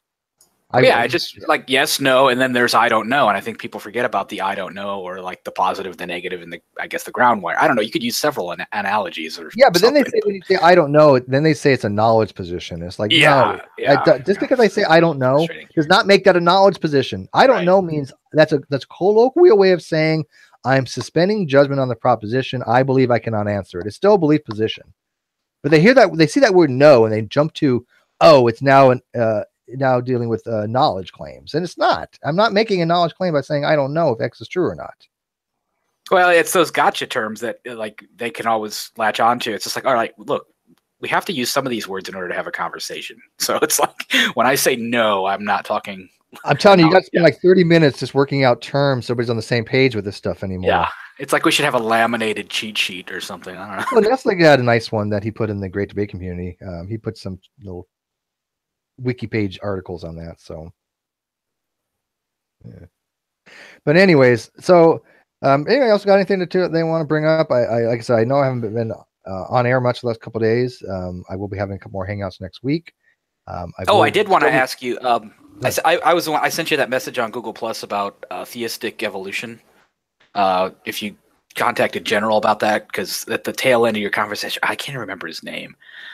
You had it last week with him and who? Eric? Shoot. No, was that his name? Young Earth Creationist? Yeah, he was a young Earth Creationist, but he said, I have a problem with theistic evolution, and that's kind of where the conversation tailed out. Yeah, I was like thinking, man, it'd be interesting to have General Han Solo and him talk about that. So yeah, I'll see what I can arrange on that. I mean, it's not a big deal, but I thought, that'd be really interesting. Well, that guy has the same thing like this guy like TTR. They think that if you accept theistic evolutionists, then you're going against the Bible. And I'm like, well, here's the thing. Evolution's a fact one way or another. That's not even argument, something we can even argue. I know G-Man and Ronnie and them love to kick against the pricks and think that they're destroying this mountain of evidence for evolution when they're really tilting at windmills. But if you want to believe that God did it that way, then that's fine. Why do I care? I don't. Right? Well, I just don't. The big part, I think the science is right. Well, right. Well, that's another thing too. It's like if you want to dismiss the science because of a theistic belief, all right, you got the burden's on you for a lot of things. But I think the Y in YEC comes from Bishop Ussher more than anything. And I almost hate to blanket that, but I mean, I almost am at the point now where I just want to call YECs, Ussher chronologists. I guess that's the best term. It's not pejorative, but it's like, look, this is where you get your idea from. I think Jade was talking a few weeks ago about Bayes 60 and the ages in the Bible and stuff. It's just like, look, you're going by the 6,000 to 10,000 year old thing, not because of science, not because of what the Bible says. It's because of what Bishop Ussher did. That's, I don't know. It just catches me off guard why so often it's simply called young Earth creationism, and you do that because of the Bible. And it's just like, well, wait a minute. The Bible is not original on this. Somebody came up and said, oh, well, I calculated the day to begin on a Wednesday at 9 a.m. Like he really came down to that. It was like Tuesday. It was Tuesday, I think. Tuesday. Yeah, something like that. And I'm like, well, why didn't it begin on a Sunday? Because then the seventh day wouldn't be, or the seventh day wouldn't have been a Saturday, the original Sabbath, if you didn't start it on a. So it's just a cluster. Can somebody take over for a second, real quick? But Irving, we haven't heard from you for a few. Oh. Do you want to add anything? Or Ben, who just dropped in again? I'm sorry, what? Did you want to add anything? Not really, no. Ben, do you want to add something? I know Ben dropped in earlier, but he didn't get a chance to say anything. Hello. Hey, Ben. Hey, Ben. How you doing? Did you want to add something? Listening. I'm listening as well. I was listening a little bit earlier, and I'm happy to listen now. No worries. All right, I guess we need to start stirring up contention or something. Yeah, stir up some controversy. The Earth is flat. Because you can't prove curvature. You can't prove curvature.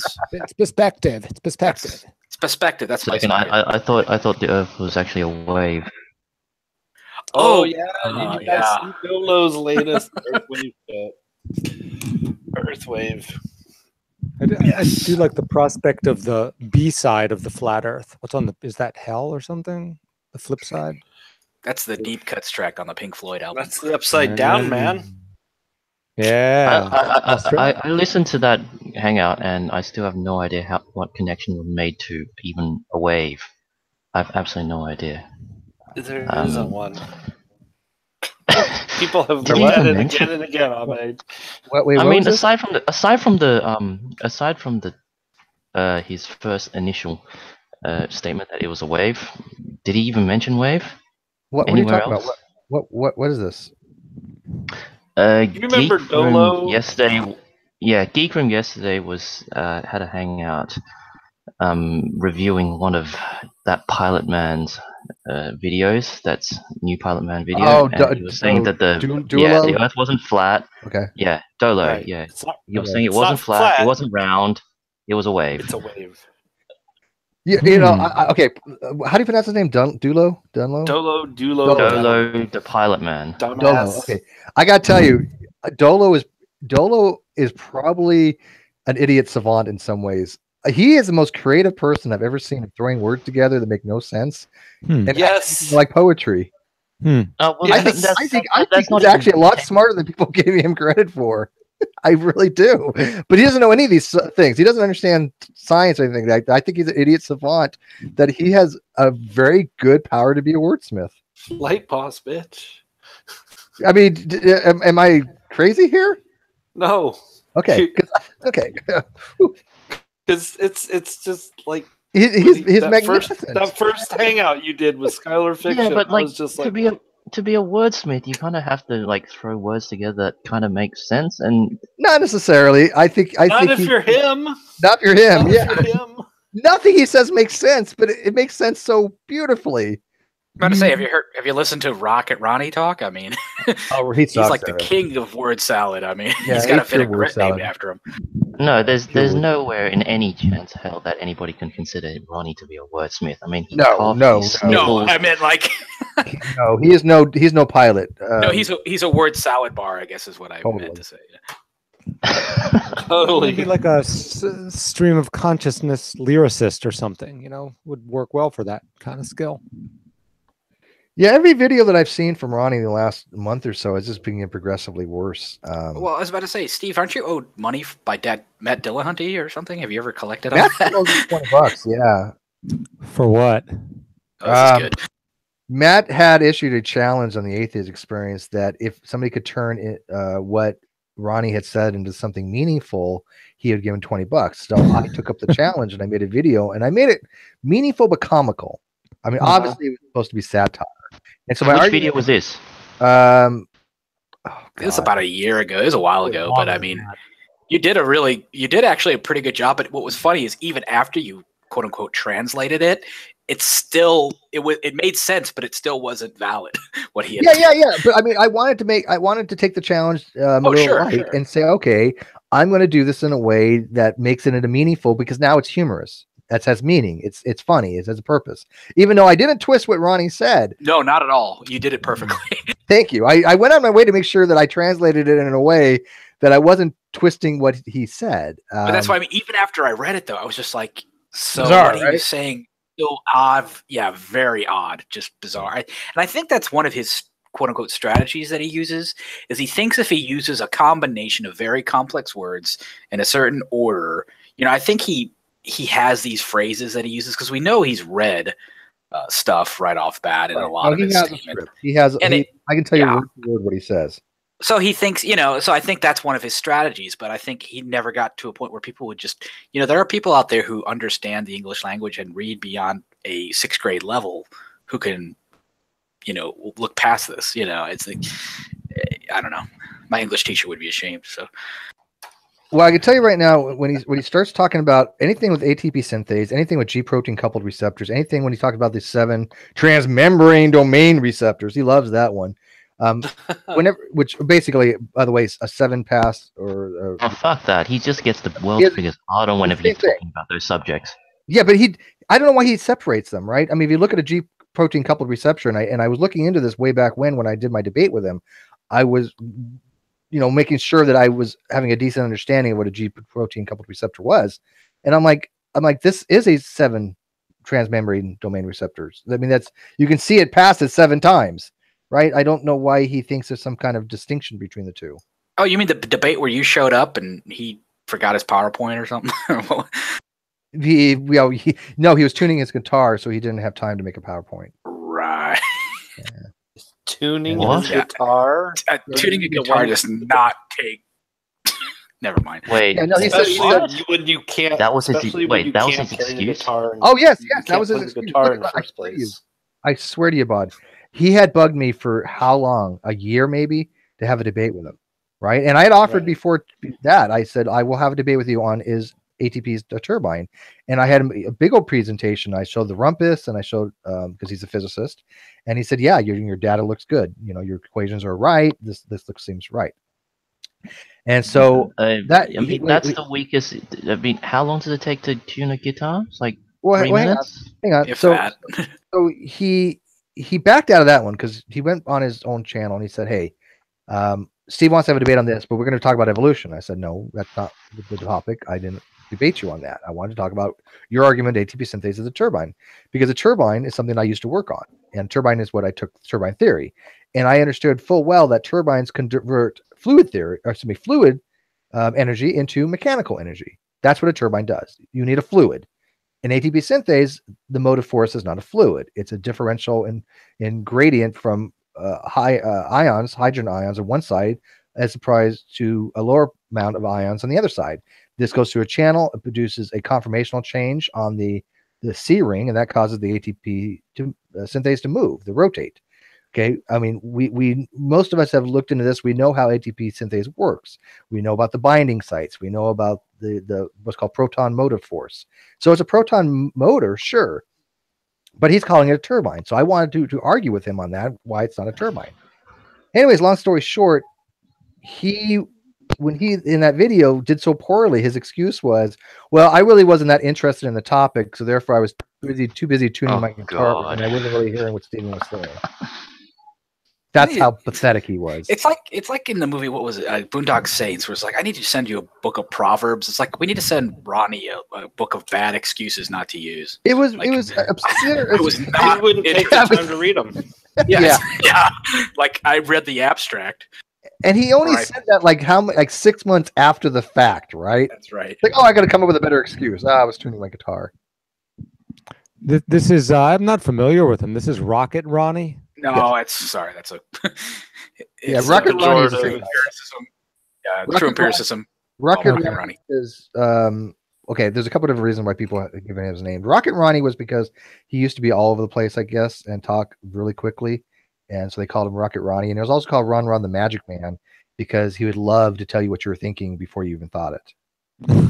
Ooh, that's a good skill. So he was psychic.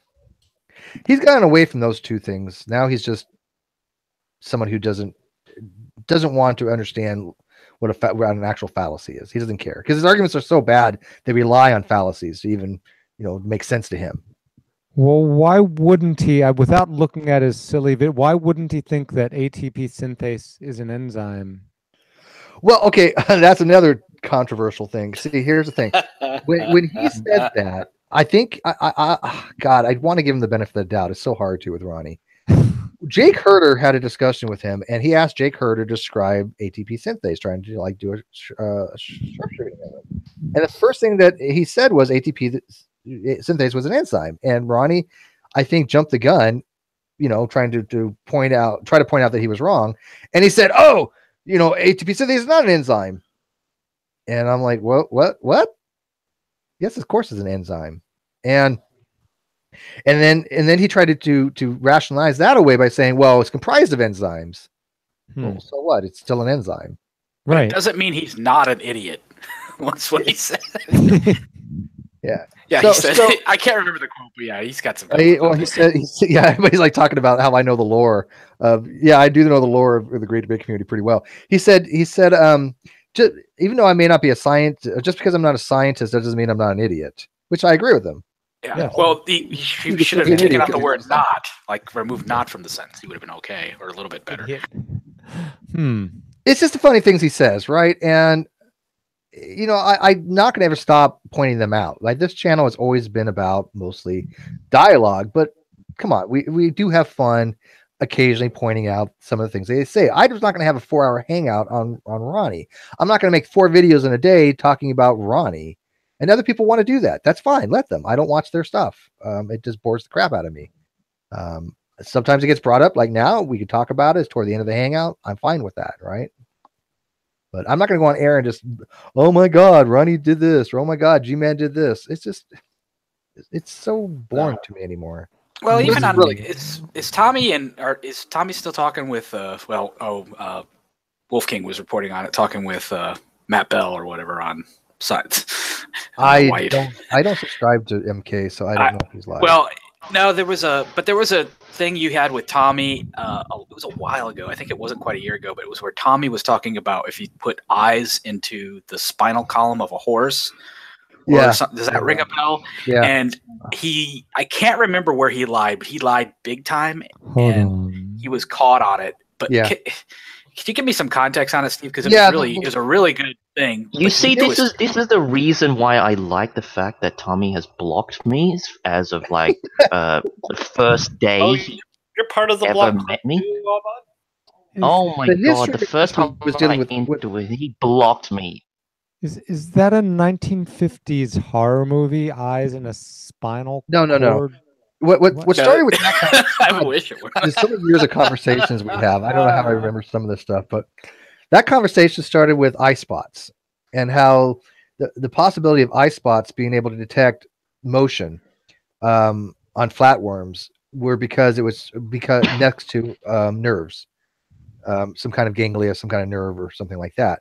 And over time, that eye spot, would develop into the eye, and that would be more attached to the nerve centers there and to the okay. And so what his argument was that if you took a horse eye and you stuck it next to like the spinal cords with the same neurons, there'd be some electrical information between them or some sort.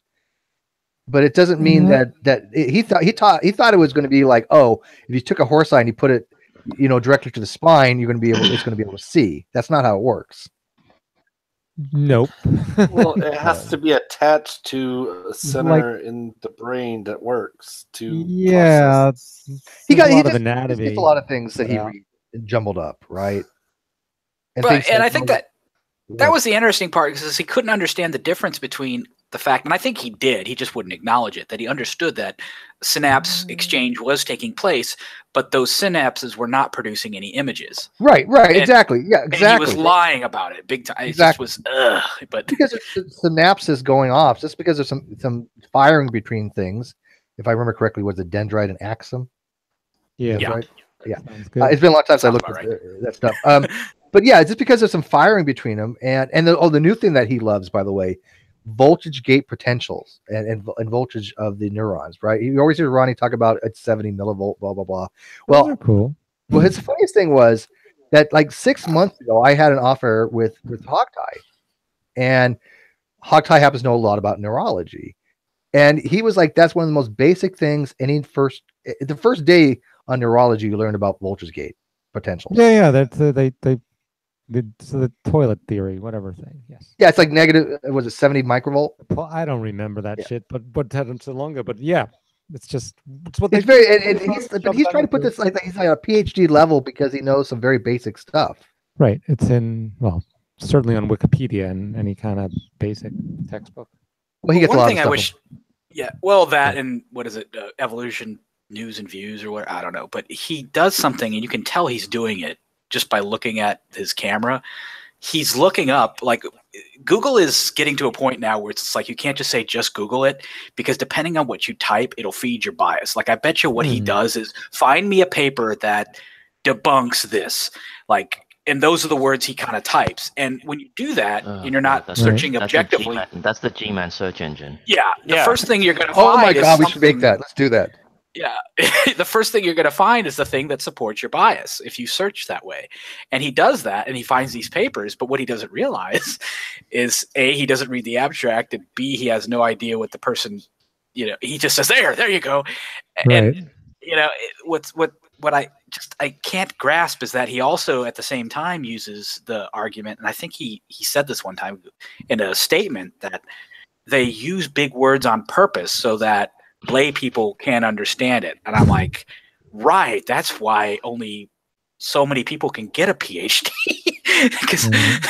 because you have to know how to read things. Because it's a little bit complicated. But does that? I'm glad you mentioned that, because that's what gives me. I waver back and forth that there is no hope. We have all this information at our fingertips, but all this ability to get dug into these, flat Earth information, or what you were saying, Mike, about the, finding searches that confirm your bias, and people just seem, I don't know, I'm on enough Hangouts where people are nuts.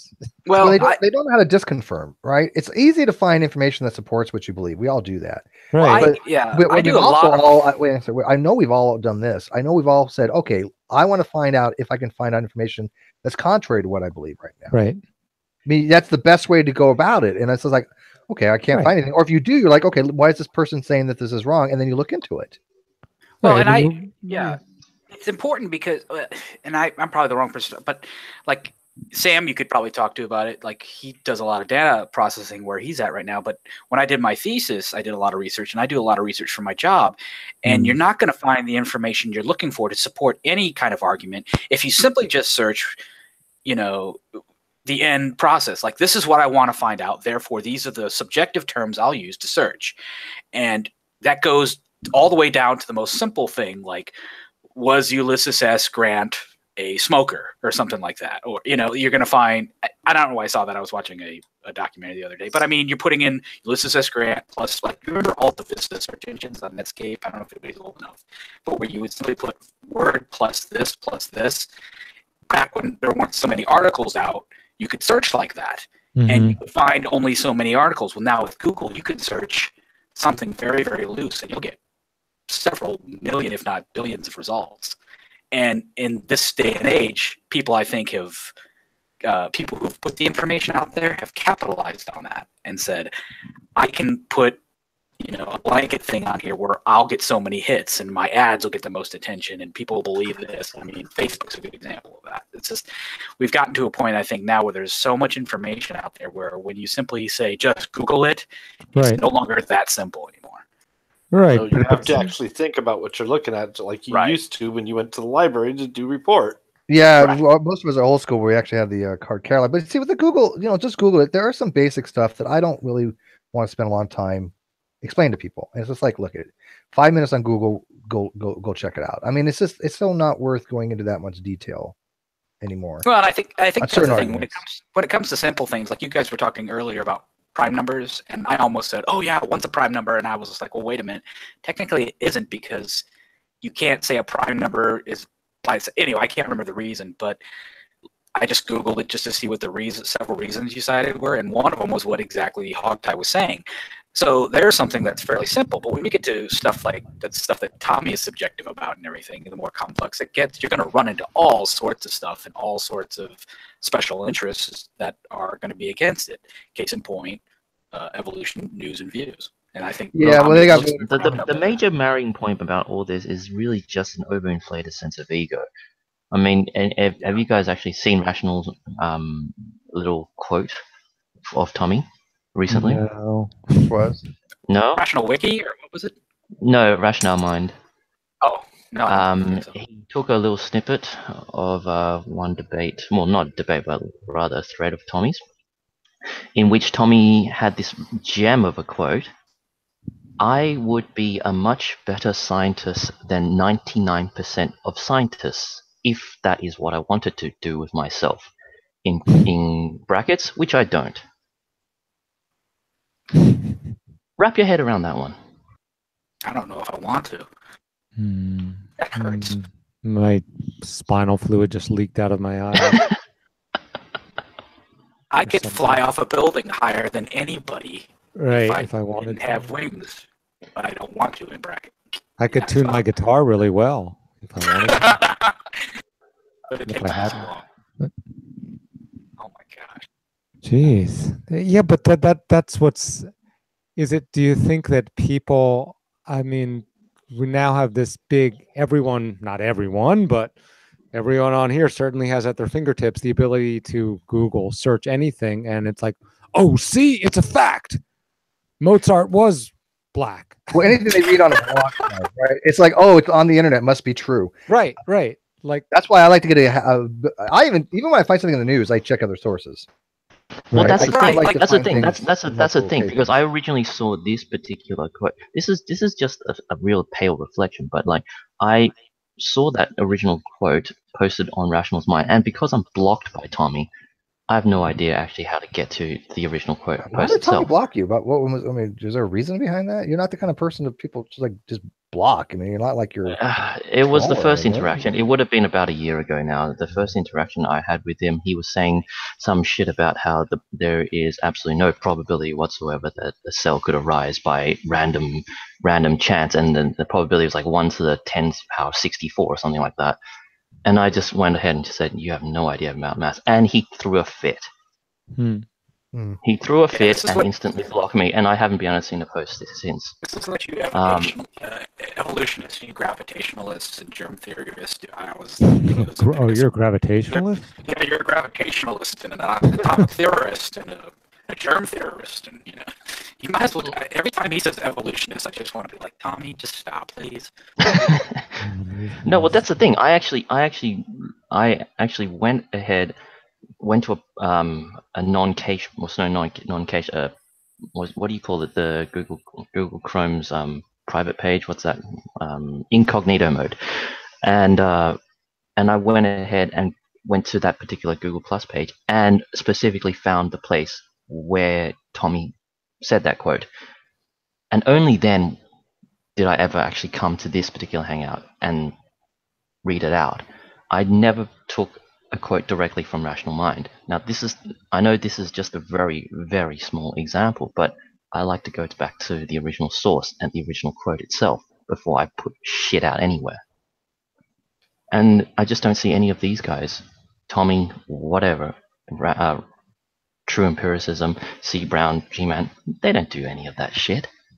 Well, they just simply, they see it and they throw it out there. Well, I mean, and I think some of us see that too, but I'll be honest, this is one that I know is just ironclad and solid. Like, it was, what did I think, about 150 years ago. Hit a 5, Mike. You're kind of... Mike, I can't hear you properly.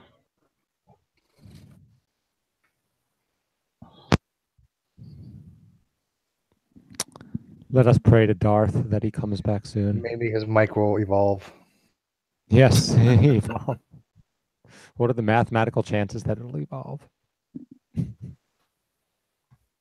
Mike's Mike. There's a poem in there. There we go. Let me get him back here. There you go. Now try again. Yeah, I'm in the market for a new one. Does that sound better? Yeah. Well, no, it's not your mic. It's Google. Oh, okay. If you leave the hangout and come back, it seems to fix it most of the time. Just but no, there was really hard.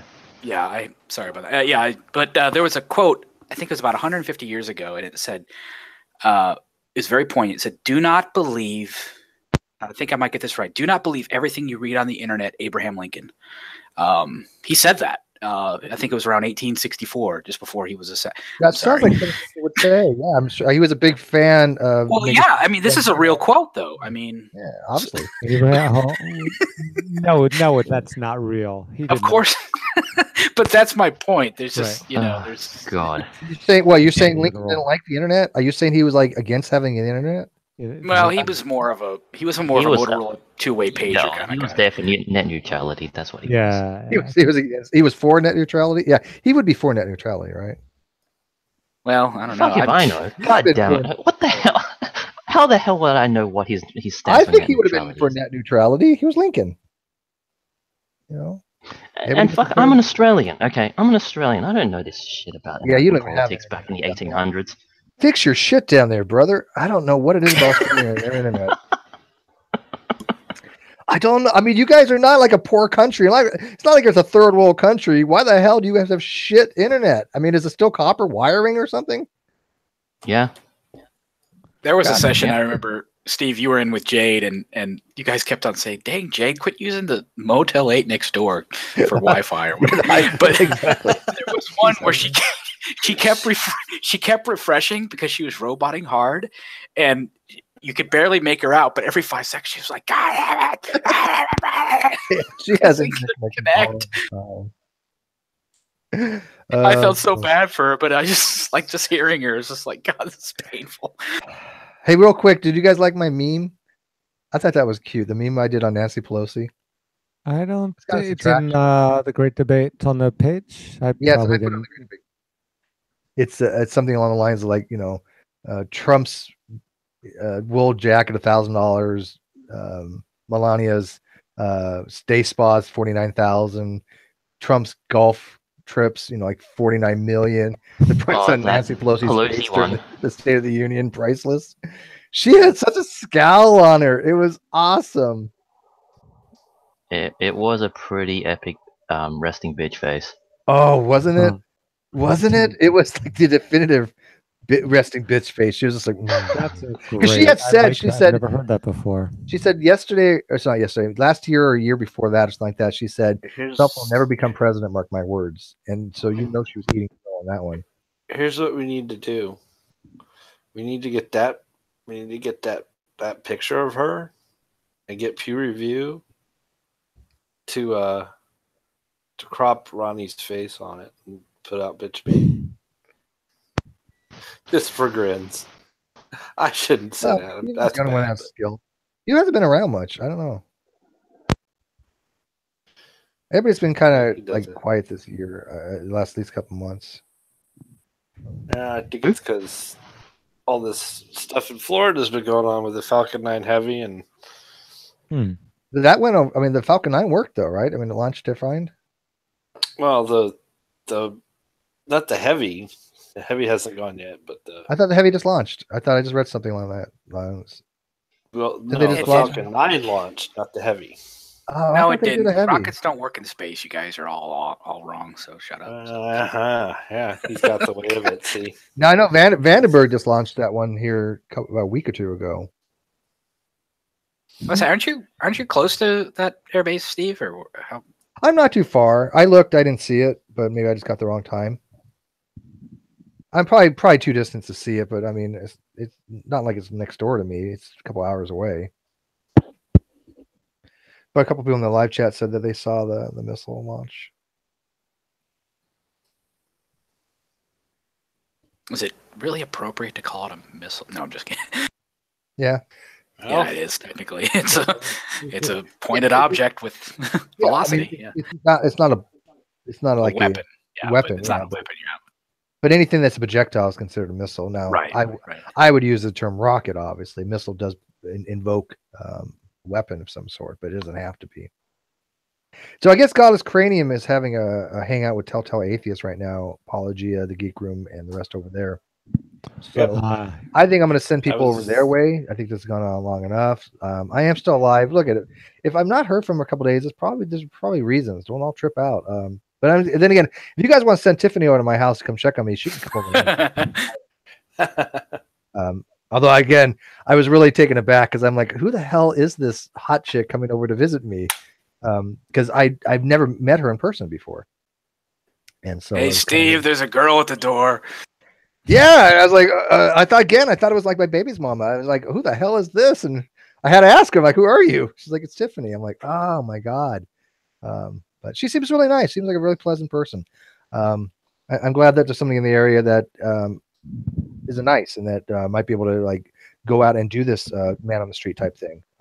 With like the an camera. image of Steve the prospector approaching the door with a pickaxe. Who are you? What do you want? Yeah, I think I might have her to she's a lot more attractive than I am, so I think I'm going to have her ask like the guys questions, and that way. Oh yeah, I'm all for that. I'm telling you, use it. Are you going out on this? Are you like street epistemologizing on the street? No, not so much street epistemology. What I want to do is more ask what the average person thinks of when they hear certain words. Like what comes to mind. How much does the average person know about certain topics? And I don't want to do it in a way that makes them feel like an idiot. Right, That's not the goal. The goal is to actually, okay, well, have you ever heard of the term epistemology before? And I want to ask like 100 people to get it because I like 100. It's a nice round number, and you can take an easy percentage of it. Even G-Man might be able to figure out if 10 people out of 100 said this, he might be able to get the percentage out of it. Maybe. No, I doubt it. Real quick, Steve, I know you're wrapping it up, but have you heard of Cordial Curiosities channel? I have not. Is it cool? He does exactly what you're talking about, but he does it where he simply just asks questions. Just Google Cordial Curiosity, and there's a girl in there where, he asks like the difference between what your belief and knowledge is. And says, that's exactly what I want to do. Believe that was one of the questions, actually. Yeah, check that guy out. There's one he interviews. I think I ripped it off from him now, though. Well, he doesn't. Here's the thing. I'm surprised. Paul actually, and somebody actually left a comment on there. He's been in your Hangouts before. I can't remember his name, but he does not have as many subscribers as I thought he would based on the content. So you could just basically one up him and just do a better. Well, no. They can watch this video because I don't delete my videos. I've never heard of this guy. I didn't steal this idea from him. This is something we've been coming up with. So sorry. Person to make that happen with. Anyway, check it out. Okay. I have to get Tiffany in here. She's never been in one of my Hangouts before, so you guys don't know who she is. There's a lot of people that do listen or in other Hangouts that don't come in to this. Sounds to me like when she shows up, you want her to be on cam, probably. So, no. I'm not. I mean, I've never hidden the fact that I think Tiffany's extremely attractive. That was a joke, but yeah, I know what you mean. She's woefully out of our league, kind of thing. So you got to know your limitations, right? Maybe back when I was like 23, I would have like if we both had capricious amounts of alcohol and her eyesight was diminished capacity, but they say the trick is to marry or date above your level if you can. Well, I mean, if I would have said something like, well, like 1 in a million chance, I'd be like, yes, there's a chance, kind of thing, But no, date within the same stratosphere at least. You're right. Yeah, exactly. That's how I am. I don't date outside my weight class, and I don't mean the physical weight, because she's actually pretty petite. But yeah, I know that I'm just not into the whole dating thing at all anymore to begin with, so it wouldn't matter anyways. So, but she's nice. Anyways, I don't mind looking though. Like I said, I'm a big fan of looking at attractive women. I don't think anything wrong with that. Is that a sin in the Bible? I mean, I've even said Eravine is attractive. I mean, I even told her that, and and I know she's trans, but she's attractive, right? What's wrong with that? Thank you. I think her hair is perfect, but she probably spends like so much money on her hair that I couldn't afford to do on mine. I've had a conservative pastor tell me just because you're looking at a painting doesn't mean you're going to take it off the wall. There you go. I'm going to use that actually. Yeah, and I don't think Tiffany cares if people find her attractive or not. I don't think she's like one of all like offended. Oh well, such and such thinks I'm attractive. No, so what? That's a compliment. I mean, they're not like they're like touching you or hitting on you, right? That's a whole different story, right? But say something. Oh, I think you're an attractive person. I don't think that's offensive, and I think the alt social justice warrior have turned that into something that it shouldn't be, because that used to be called a compliment. Now it's taken as a defense. It's hard. I don't know. I'm always feel nervous about, maybe just because I'm just generally been nervous around women. Well, there's a difference between saying, hey, yeah, that person's attractive, and then saying, oh, let's check out the ass on that one. Big difference, right? Right. It's like, yeah, you got to have a little bit of. Excuse me, ma'am, you dropped your cell phone. Don't mace me. Yeah, you don't walk up to people, hey, can I just look at your ass because I find it attractive? It's probably not a good idea. Yeah. All right, so guys, I'm going to wrap this up. Let me give you guys the link to go over and watch the other channel. Yeah, it'll be in in the back chat. Go over there, tell him Steve says hi, because we love Goddess Cranium. I think he's awesome. I really do like his stuff. Yeah, put it in. I put the link in the live chat. I put the link in the side chat, the outside chat. Go over there, tell him Steve says hi. Thank you for hosting, Steve. Yeah, and again, I'll have another hangout tomorrow night or the next day, probably with Shannon and Rose, or Shannon and Goddess. Oh god, that is going to be a clusterfuck. That's going to be loud. I think I'll just listen to that. That'll happen about 5 o'clock tomorrow, the next day. Okay, so basically, I'm going to be at work, and all it's going to be putting through my earphones is just going to be fuck you, fuck you, fuck you, fuck you. No, no, I don't think it's going to get vitriolic. I mean, Shannon doesn't like. I don't know. I don't know. History doesn't. Maybe I just have a very, very small sample of history here with Rose. But I think the first 2 hangouts I saw with her was literally just invective. Oh, you're talking about Rose? Oh yeah. Yeah, she's a handful. I mean, I asked her whether she was a young Earth creationist, and she started spewing fuck yous at me. I've known Rose a long time. She could be that way, yes. All right, so I'm ending this, guys. Thank you very much. I am okay. Thank you for your concerns. You guys should know by now there are times for a couple days, 3 or 4 days, I might just not be heard of. It happens. It'll happen by once a month or so. Just don't freak out, people. I'm not leaving you all. I can't. I mean, I love you guys, and I have to do my 2 to 3 videos a week because that's my Patreon thing. I literally have to do 3 hangouts and subjects a week, and we got a lot of stuff planned out. A lot of stuff this month. Got Richard Carrier twice this month. We got cool. we got Frank Turek, and I think he's on. What day is he on? The 11th? I have to look it up. What day is Frank out? You guys remember? Today's Saturday. That's all I know. Oh, was there also anything about Neil deGrasse Tyson? Is he coming? That was Postman from Ian for Atheist, and he hasn't really formalized that yet. So get that $20 from Dillahunty. I think he does owe me, and I know people have asked him about it before. So yeah, because I think I made a valid effort, and he actually said in the thing, he said, if nobody does anything better, then I'll consider it. And I don't even want the $20. I told people, tell him, forget the $20. Give me 20 minutes of his time, which is about $10 to $20 worth of his time, like 2 minutes, $1 a minute. Yeah, there you go. He's got 20 minutes. To me, what is it? $2 a minute? Oh, how much would that be? $10 a minute. Yeah, $10 a minute, 2 minutes. There you go. There you go. Done. So, I just want him on the channel just to say that I have him on, because I know that would drive G-Man crazy. That's not exactly a high bar. That's not. No, he would. Come on, anything would trigger G-Man. If I had Dillahunty in here and G-Man couldn't join, he would lose his shit. Fuck, if I actually go on and eat a potato chip, it'll probably trigger G-Man. He's not that hard. True, but the whole point is I would have Dillahunty in here. And anyways, all right, guys, let's go. Go over to the Goddess Cranium. Go over, say hi to him, and watch his stuff. And I will see you guys tomorrow, 5 o'clock, or on Monday. Probably be tomorrow, though. Okay. All right, later, man. Be well. No.